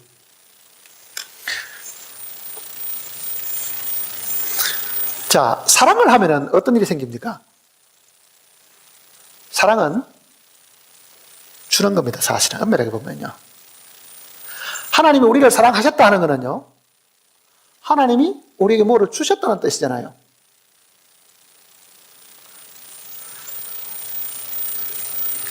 사랑 없이도, 사랑하지 않고도 남에게 뭐를 줄 수는 있지만은요, 주는 것 없이 사랑하기는 힘듭니다. 아무것도 안 주고 남을 사랑하기라는 것은 굉장히 힘이 든다고요. 그리스도인들이 누구를 사랑한다고 말을 하려고 하면요, 베푸는 것이 사실 있어야 돼요. 그거는 물질만을 이야기하는 게 아닙니다. 마음도 주고 시간도 들어주고 남의 어려운 사정도 들어주기도 하고, 정말 상대방이 나에게 요구하는 일들이 꼭 돈을 도와달라고 이야기하지 않아도 가정에 어려움이 있고 슬픔이 있고 괴로움이 있을 때 찾아와서 뭐를 이야기하려고 하면요, 사람들은 남의 이야기 들어주는 것이 인내심에 한계가 있는 거예요. 이게 이 귀찮은 이야기를 다 들어주려고 하면 나는 언제 일하고 나는 내 할 일도 못하는데 그 생각 안 듭니까? 누가 와서 내 찾아와서 자기 신세 타령을 1시간만 하면요, 빨리 안 가는가 싶은 생각이 들 겁니다. 나 지금 할 일이 많아요. 왜 이렇게 빨리 안 가고, 내 귀가 무슨 쓰레기통인가? 뭐 온갖 이야기를 다 들려줘가지고 복잡하게 만드는가? 그 생각한다고요, 지금. 그게 우리가 주는 마음이 사실 없는 거예요. 주는 마음이. 예수님께서 잡히시기 전에 다락방에서 제자들 발을 씻겨줬습니다. 발을. 내가 주와 스승이 되어가지고 발을 씻기는 같이 너희도 서로 발을 씻어주라 그러잖아요. 발을 씻어주라. 그건 주님의 명령입니다. 베드로는 뭐라 그럽니까? 발뿐만 아니고 내 머리도 씻어주소. 목욕, 이제 머리까지 씻어달라 그러니까 주님 뭐라 그럽니까? 이미 목욕한 자는 발밖에 씻을 필요가 없다. 이미 목욕한 것은 뭐냐? 우리가 예수 그리스도의 보혈로 씻음을 받았다는 뜻입니다. 이미 죄사함 받은 사람은 또 목욕할 필요가 있는 게 아니고 그 다음 뭐라 그럽니까? 발을 씻어주라 그러잖아요. 자, 주님이 발 씻어주라는 그 말을 문자 그대로 받아들여가지고 캐톨릭에는 세족식이라는 게 있습니다. 세족식. 발 씻어주는 의식이 있죠. 교황도 대야에다 물 떠가지고 발 씻어주는 거. 지발 지 씻으면 되지. 그 무좀 나는 냄새나는 발을 왜 남한테 쑥 내밀어가지고 남에게 피해를 줄 이유가 뭐 있어요? 주님이 가르친 내용은 그 뜻이 사실 아닙니다. 보세요. 발을 씻어주는 것은 이 땅의 그리스도인들이 살아가는 동안에 지치고 피곤한데 먼 여행을 하는 중에 먼지 묻은 그 발을 어디 시원한 냇가에 발을 담그면 어때요? 온 피로가 다 풀리는 것 같죠? 실제 그리스도인들이 신앙생활 하는 동안에도 피곤하고 지치는 것은 육신을 가지기 때문에 어쩔 수 없어요. 우리의 영혼이 죄산 받고 깨끗함을 씻음을 받았다 하더라도 우리의 발은 여전히 피곤한 거예요. 그런데 내 마음을 누구에게 다 털어놨더니, 내 슬픔을 털어놨더니, 이별의 이 고통을 털어놨더니, 사별해가지고 죽은 이 마음의 아픔을 털어놨더니 이야기 다 하고 나면 어떻게 이야기합니까? 마음이 후련하다 그러지요. 그 문제에 대한 대답은 안 주어져도요. 이야기하는 그것만 갖고도 후련하지요. 문제는 이야기 들어줄 사람이 없는 거예요. 정말 내가 가지고 있는 이 고민과 괴로움을 정말 이야기를 하면은 저 사람이 그 이야기를 남에게 이야기하지 않고 자기가 새겨 듣고 정말 나에게 이야기를 잘 들어주는 사람이 옆에 누가 그럴 것 같아요? 옆에 사람 중에 그런 사람이 있습니까? 정말 그런 사람이 있으면 그 복이 있는 거예요. 그런데 문제는 구원받은 사람도 내 이야기를 이렇게 해놓으면 저 사람이 또 소문을 내가지고 또 더 어렵게 만들 거다. 모두가 다 마음을 이렇게 꽉 닫고 앉아있지. 이거를 진심으로 터놓고 이야기할 만한 대상이 없는 거예요.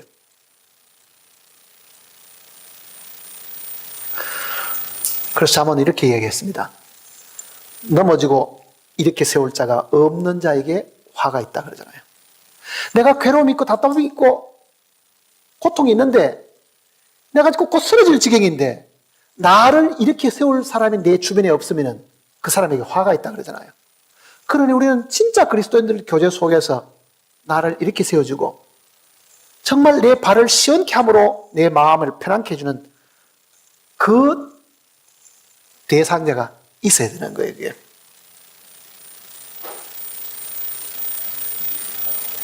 그러려고 그러면 어떤 일이 생겨야 되겠어요? 탕감해 주는 걸 배워야 되는 거예요, 사실은요. 용서하는 걸 배워야 용서를 해주는 사람 앞에 가서는 뭐를 이야기하고 싶잖아요. 자기를 베풀고 뭐를 감싸주는 사람 앞에 가서는 뭐를 자꾸 이야기하고 싶지요. 그런데 그게 없는 사람 앞에 가서는 요 입이 딱 다물어져가지고 아무 이야기도 하고 싶지 않는 거예요, 그게. 자, 우리는 피로 값주고 사신 바가 되었고, 정말 주님이 우리의 주인이 되었다는 걸 우리가 확실히 알았으면 성경대로 사람의 종이 되지 않아야 됩니다. 그거는 말을 바꾸면 우리는 공짜로 뭐를 얻어 쓰려고 하거나 아무 소득, 자기가 노력과 수고를 하지 않은데도 뭔가를 챙기고 그거를 좋아하는 그런 것이 없어야만 사람의 종이 안 된다고요. 그리고 성경대로 빚을 안 져야 됩니다. 빚을 지게 되면 분명히 빚 준 사람에게 종이 된다고 성경이 이야기하잖아요.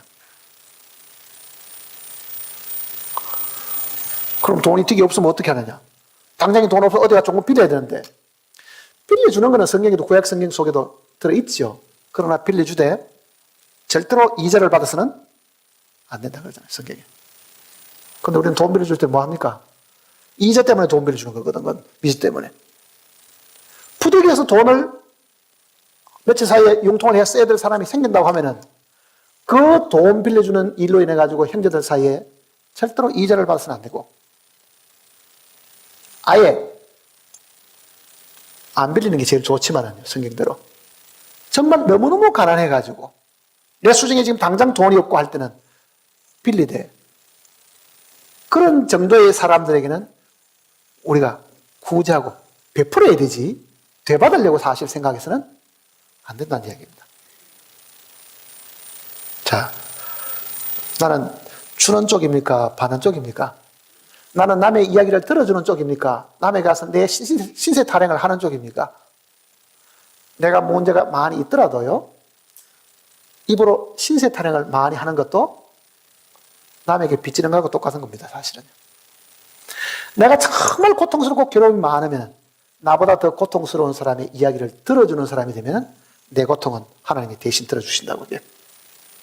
그래서 성경에는 흩어 구자에도 부하게 되는 이끌이와 과득이 아껴도 가난하게 될 뿐이라 그러잖아요. 나눠주면은 마음도 나눠주고 시간도 나눠주면은 점점 내가 부해질 수 있는 일이 있지만은 아끼고 부둥켜 안고 있으면은 나는 날로 가난해진다. 남을 윤택하는 자는 윤택하여질 것이요 그러잖아요, 성경대로. 그게 하나님의 약속입니다.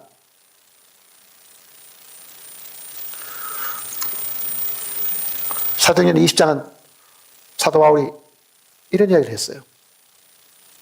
주 예수께서 친히 말씀하신 바 주는 것이 받는 것보다 복이 있다 하심을 기억하여야 할지니.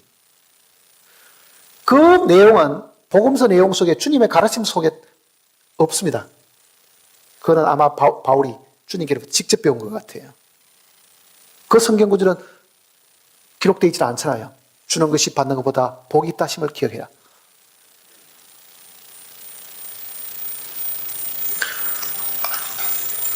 자, 주는 것 중에 제일 큰 주는 것이 뭐겠습니까, 여러분들? 용서입니다. 용서하는 거예요. 정말 마음에 어떤 사람이 나에 대해서 굉장히 두렵게 생각하고 혹시 저 사람이 내 잘못을 지금도 기억하고 있으면 어떻게 할까 하는 것 중에 정말 가장 고귀한 주는 것은요, 용서하는 거라고요.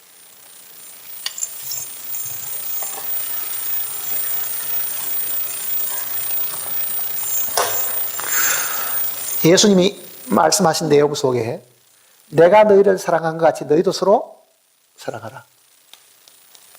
서로 사랑하라 그러잖아요. 서로 사랑하라. 내가 너희를 사랑한 것 같이. 구약은 내 이웃을 내 몸과 같이 사랑하라 그랬고요. 주님은 내 몸과 같이 사랑하라 그런 것이 아니고 뭐라 그랬습니까? 내가 너희를 사랑한 것 같이 너희도 서로 사랑하라. 사랑의 기준이 다릅니다. 구약하고 신약의 개념이 다르잖아요. 그러니 우리는 내 이웃을 내 몸과 사랑하는 것이 아니라 주님이 우리를 사랑하신 것처럼 우리도 서로 사랑해야 한다. 그 이야기잖아요. 자, 주님이 우리를 사랑하신 것은 이 사랑이라는 이 말을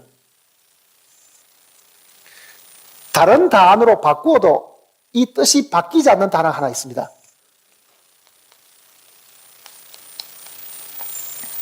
그 용서라고요. 내가 너희를 용서한 것 같이 너희도 서로 용서하라. 자, 사랑을 하거나 용서를 하려고 하면 어떤 사람이 나에게 잘못을 했는데 그 잘못한 사람을 용서하려고 하면 용서하는 사람이 손해보는 겁니다. 손해보지 않고 용서할 수 있는 방법이 없어요. 우리 집에 창문을 깨트린 사람을 내가 용서해 주려고 하면 변상을 하는 것은 용서해 주는 게 아니죠. 깨어진 그 창문을 내가 손해를 감당하는 것이 용서라고요. 자, 어떤 사람을 내가 용서하고 어떤 사람을 사랑하려고 하면은 내가 손해보는 것이 무언가를 보라고요.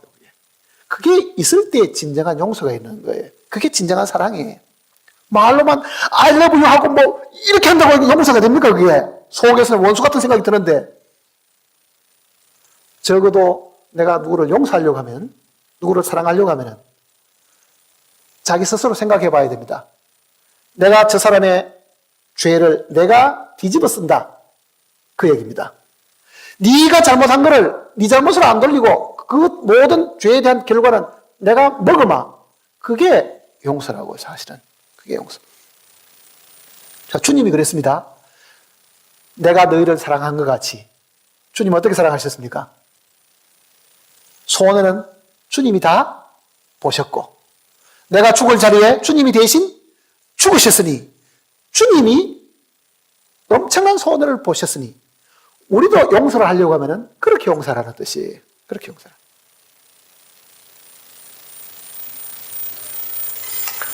말로 용서하는 것은 아무 의미가 없죠, 사실은. 어떤 사람에게 부당한 욕을 얻어먹었습니다. 비난을 받았습니다. 뒤에서 속살거리는 그 많은 이야기 모욕을 당했습니다. 용서하려고 하면 어떻게 됩니까? 그 비난과 그 모함과 그 모든 것을 내가 뒤집어 쓰는 거예요. 그게 뒤집어 쓰지 않고는 용서가 일어날 수 없어요. 그걸 일일이 다 밝히고 옳고 그름을 다 따져버리면 변상하는 거하고 똑같은 거예요.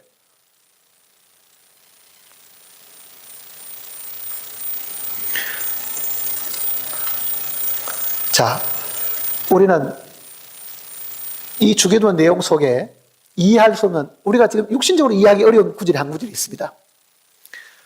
우리가 우리의 죄를 사하여 준 것 같이 우리 죄를 사하여 주옵시고, 이렇게 되어 있잖아요. 만일 그 구절을 이렇게 쓰면 우리가 더 이해하기 쉽습니다. 하나님이 우리 죄를 사하여 주신 것이 우리도 우리의 죄를 사하여 주겠습니다. 그렇게 하도록 해 주십시오. 이렇게 돼야 될 건데 우리가 우리 죄를 사해 준 것 같이, 아니 우리가 우리 죄를 언제 사해 줬습니까? 그 이야기는 굉장히 중요한 뜻이 있습니다.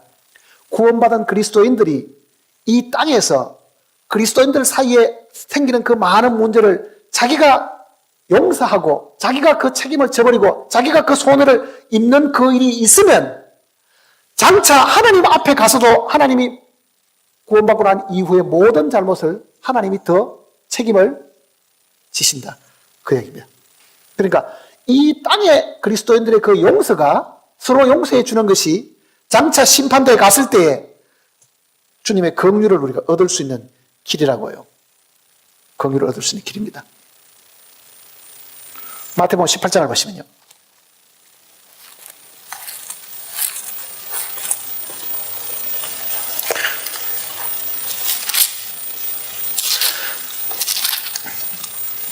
마태복음 18장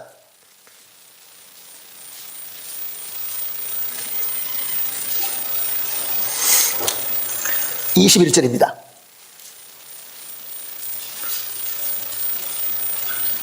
21절. 그때 베드로가 나와 이르되 주여 형제가 내게 죄를 범하면 몇 번이나 용서하여 주리이까? 7번까지 하오리까? 예수께서 이르시되 내게 이르노니 7번뿐만 아니라 7번에 70번까지라도 할지니라. 그러므로 천국은 그 종들과 결산하려는 어떤 임금과 같으니 결산할 때 10,000달란트 빚진 자 하나를 데려오매 갚을 것이 없는지라. 주인이 명하여 그 몸과 아내와 자식들과 모든 소유를 다 팔아 갚게 하라 하니 그 종이 엎드려 절하되 절하며 이르되 내게 참으소서 다 갚으리다 하거늘 그 종의 주인이 불쌍히 여겨 놓아 보내며 그 빚을 탕감하여 주었더니 그 종이 나가서 자기에게 100데나리온 빚진 동료 한 사람을 만나 붙들고 목을 잡고 이르되 빚을 갚으라 하니 그 동료가 엎드려 간구하여 이르되 나에게 참아주소서 갚으리다 하되 허락하지 아니하고 이에 가서 그가 빚을 갚도록 오게 가두거늘 그 동료들이 그것을 보고 몹시 딱하게 여겨 주인에게 가서 그 일을 다 알리니 이에 주인이 그를 불러다가 말하되 악한 종아 내가 빌리에 내가 내 빚을 전부 탕감하여 주었거늘 내가 너를 불쌍히 여긴같이 너도 내 동료를 불쌍히 여김이 마땅하지 아니하냐 하고 주인이 노하여 그 빚을 다 갚도록 하여 그를 옥졸들에게 넘기니라. 너희가 각각 마음으로부터 형제를 용서하지 않으면 나의 하늘 아버지께서도 너희에게 이같이 하시려. 자, 이거는 지금 용서받는 이야기가 아니죠. 언제입니까? 장차 천년왕국에 갔으면 주님의 심판대 앞에 그리스도인들의 심판대 앞에 섰을 때에 하나님이 우리를 어떻게 다루시는가를 미리 지금 보여주시는 이야기라고요. 자, 여기 지금 예수님이 든 이 비유를 보면 한 종이 10,000달란트를 용서받았다. 10,000달란트. 이게 지금 이 10,000달란트가 지금 두 번째 종은 100데나리온 이 달란트고 10,000달란트고 100데나리온.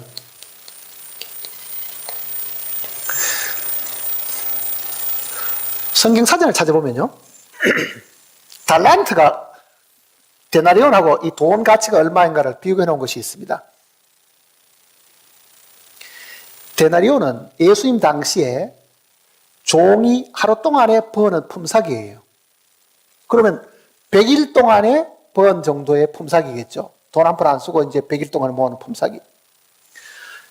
달란트는요, 6,000데나리온이에요. 1달란트가. 6,000데나리온. 그럼 보세요. 또 이 계산해 보자고, 이제. 6,000데나리온은 6,000일 동안에 일을 하면은 1달란트를 벌 수 있는 거잖아요. 그러면은 1달란트가 6,000일 동안 버는 것 같으면은 6,000일이면은 안식일 빼면은 한 300일 동안 일하는, 아니, 300일을 1년으로 잡는다고 하면요. 6,000일이면 약 20년 동안에 일하는 정도가 된다고. 20년. 1달란트가.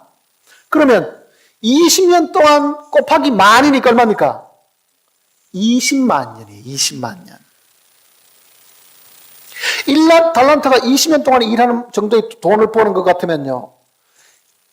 10,000달란트면은 20년 동안 20만 년 동안 일한 돈이 금액이라고요. 20만 년. 주님이 비유할 때 이거를 크게 비유해 주신 거예요. 그리고 우리는 그저 달란트 뭐 만하고 백하고 하니까 만백하고 하니까 이거 별 차이 없는 것 같죠.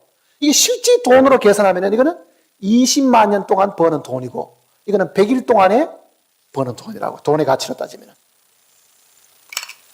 그러면 20만 년이 세상에 20만 년 살 수도 없는데 지금 그렇게 어마어마한 돈을 탕감받은 이 종이 자기한테 100데나리온 빚진 이 종을 잡아다가 옥에 가다는 그 얘기를 주인이 듣고 잡아다가 이놈을 옥에다 집어넣어라. 지난 20만 년 동안에 벌어들 그 어마어마한 돈을 내가 탕감해 줬더니 그걸 탕감받았으면 지한테 빚진 거는 그렇게 얼마 되지 않은 돈은 그형 줘도 줘야 될 판인데 이거를 지가 잡아다가 어떻게 하더니 이놈을 저 옥에다가 집어넣어보라. 이렇게 이야기했죠. 자, 이 사건이 그러면 언제 생기느냐? 천년왕국 때 이런 일이 생기면 천년왕국 때. 이거는 구원받은 그리스도인을 두고 하는 이야기라고요. 구원받은 그리스도인이라도 이 땅에 있는 동안에 정말 내가 태어나서 지금까지 지었던 모든 죄, 큰 죄든 작은 죄든 기억나는 죄든 기억나지 않는 죄든 어릴 때 지었던 어른 때 지었던 알고 지었던 죄 모르고 지었던 죄 할 것 없이 정말 어마어마한 죄를 주님께로부터 단 한순간에 믿음으로 용서를 받았는데 오늘 우리 마음속에는 누가 나를 뒤에서 욕을 한다. 누가 내 돈을 안 갚았다. 누가 뒤에서 나보고 지금 비난하고 그런 많은 작은 어떤 죄들을 두고 보자. 지가 나한테 어떻게 그럴 수 있어? 하고 만일 마음에 그거를 용서하고 있지 않다고 하면 주님 앞에 갔을 때 그리스도의 심판대 앞에 갔을 때 우리가 주님 앞에 여기 지금 35절입니다. 너희가 각각 마음으로부터 형제를 용서하지 않으면 나의 하늘 아버지께서도 너희에게 이같이 하리라. 하늘 아버지가 언제 이렇게 한다는 이야기입니까? 지금 이렇게 한다는 말이 아니죠. 그 천년왕국의 그리스도의 보좌 앞에 섰을 때에 우리로 하여금 이런 벌을 받도록 하신다. 그 얘기입니다. 이런 벌을 받도록 하신다. 그러니까 지금 우리가 줄 수 있는 것 중에 제일 좋은 거는 뭐냐? 사랑을 주는 건데 그 사랑이 용서하는 거라. 그 얘기입니다. 자, 마음에 우리가 사람들에게 아무 거리낌 없이 막힌 것이 없이 용서해 줄 수 있다고 하면 그거보다 더 큰 것을 주는 것은 더 쉬운 거예요, 사실은요. 문제는 마음을 닫아버리고 용서가 안 되면 대화도 안 되고 줄 수도 없고 다 끝이 나버리잖아요, 그게. 그러니까 마음 속에 주는 자가 주되 정말 우리 마음 속에 내가 너희를 사랑한 것 같이 내가 너희를 용서한 것 같이 너희도 용서. 그거를 만일 우리가 이 땅에서 이루고 산다고 하면은 우리는 참으로 하나님이 우리를 피로 값주고 사신 하나님의 종이 되지 사람의 종은 안 된다는 이야기입니다. 사람 종은. 주는 사람 치고 남의 종이 되는 사람이 거의 없습니다. 주는 사람은 그만큼 자유로운 거예요, 항상. 받는 사람은 항상 뭔가가 종이 되기 쉽다고요. 그러니 없던 사람도 주는 걸 배워야 돼요. 꼭 있기 때문에 주는 게 아니죠. 내가 물질이 줄 게 없으면 내 마음이라도 주고 사랑이라도 주고 남의 이야기도 들어주기도 하고 그게 필요한 거예요.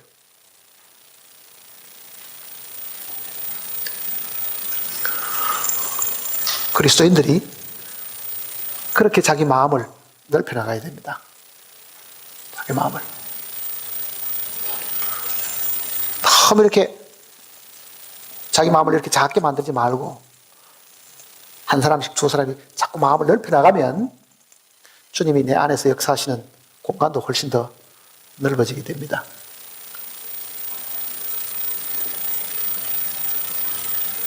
내 주인은 나를 피로 값주고 사신 주님이시고 그 주인의 뜻은 사람의 종이 되지 말라고 하신 것이고 사람의 종이 안 되려고 하면은 나는 받기보다는 주는 자가 되어야 사람의 종이 되지 않는다는 걸 기억을 해야 됩니다. 기도하십시다.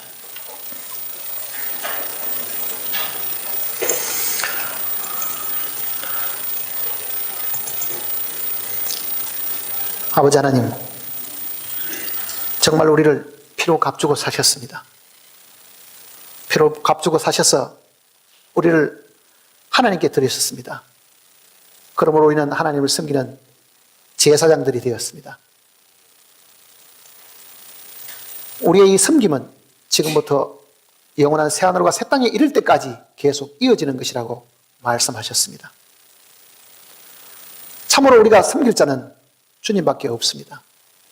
그러므로 사람에게 종이 되지 말라고 하셨고 빚을 지지 말라고도 부탁하셨습니다.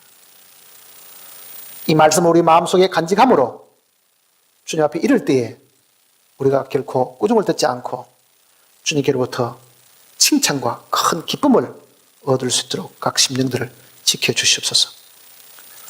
주님 앞에 섰을 때에 그 심판대 앞에서 우리가 주님의 크신 긍휼을 얻기 위해서는 지금 이 땅에 있는 동안에 형제들 사이에 사랑을 베풀고 용서하는 것을 배워나갈 수 있도록 각 심령을 일깨워 주시옵소서. 서운한 마음들과 불쾌한 마음들과 격한 마음들이 있다 하더라도 주님의 말씀을 기억함으로 항상 마음속에서 주님이 우리를 용서하신 것처럼 우리도 항상 용서 가운데 살아가는 저희들이 되게 인도하시옵소서. 우리를 죄 가운데서 인도하신 주 예수님의 거룩하신 이름으로 간절히 기도드립니다. 아멘.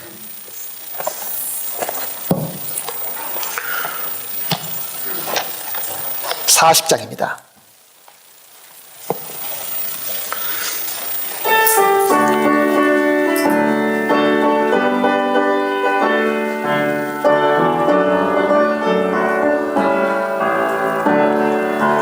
찬송으로 보답할 수 없는 큰 사랑, 주님께 영광 할렐루야. 형제 자매 모두 함께 모여 찬송해. 주님께 영광 할렐루야. 하나님의 자녀여 크게 찬송 부르며 밝고 거룩한 길로 기쁨으로 나아가 주의 보좌 앞으로 속히 들어가겠네. 주님께 영광 할렐루야. 우리 받은 주님 은혜 한량 없도다. 주님께 영광 할렐루야. 기쁜 찬송 부르면서 천국 가겠네. 주님께 영광 할렐루야. 하나님의 자녀여 크게 찬송 부르며 밝고 거룩한 길로 기쁨으로 나아가 주의 보좌 앞으로 속히 들어가겠네. 주님께 영광 할렐루야. 잠시 후에 우리 모두 주를 보겠네. 주님께 영광 할렐루야. 영광스런 보좌 위에 거룩하신 주, 주님께 영광 할렐루야. 하나님의 자녀여 크게 찬송 부르며 밝고 거룩한 길로 기쁨으로 나아가 주의 보좌 앞으로 속히 들어가겠네. 주님께 영광 할렐루야.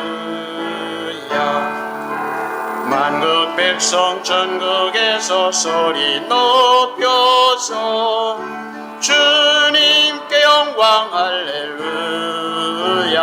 영원토록 주의 공로 찬양하겠네. 주님께 영광 할렐루야. 하나님의 자녀여 크게 찬송 부르며 밝고 거룩한 길로 기쁨으로 나아가 주의 보좌 앞으로 속히 들어가겠네. 주님께 영광 할렐루야.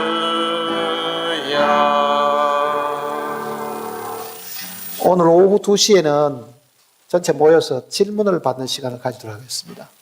또 혹시 간증하실 분이 있으면 간증할 수 있는 기회도 드리도록 하겠습니다. 그리고 25일 날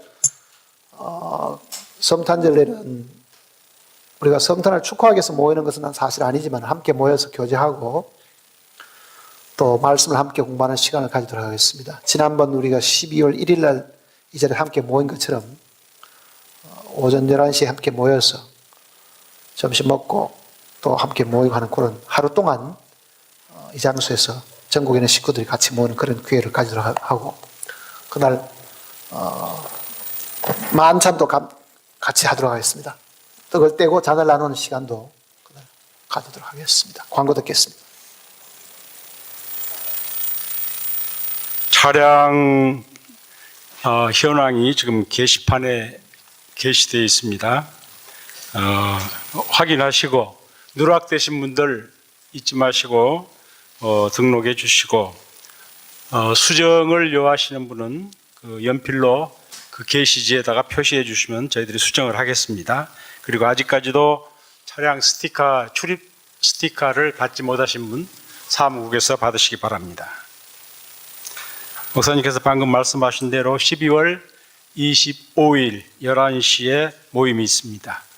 대성 만찬도 있습니다. 그리고 각 지역에서도 모두 오십니다. 모두 참석해 주시기 바랍니다. 1층 남자 화장실용 형제님들 이용하는 화장실용 슬리퍼는 별도로 신장 옆에 준비되어 있습니다. 그 색깔이 검은색입니다. 지금 잘 구분을 못 하시고 지금 신고 계신 분이 계시는데 화장실 가실 때는 꼭 진한 갈색 이 실내화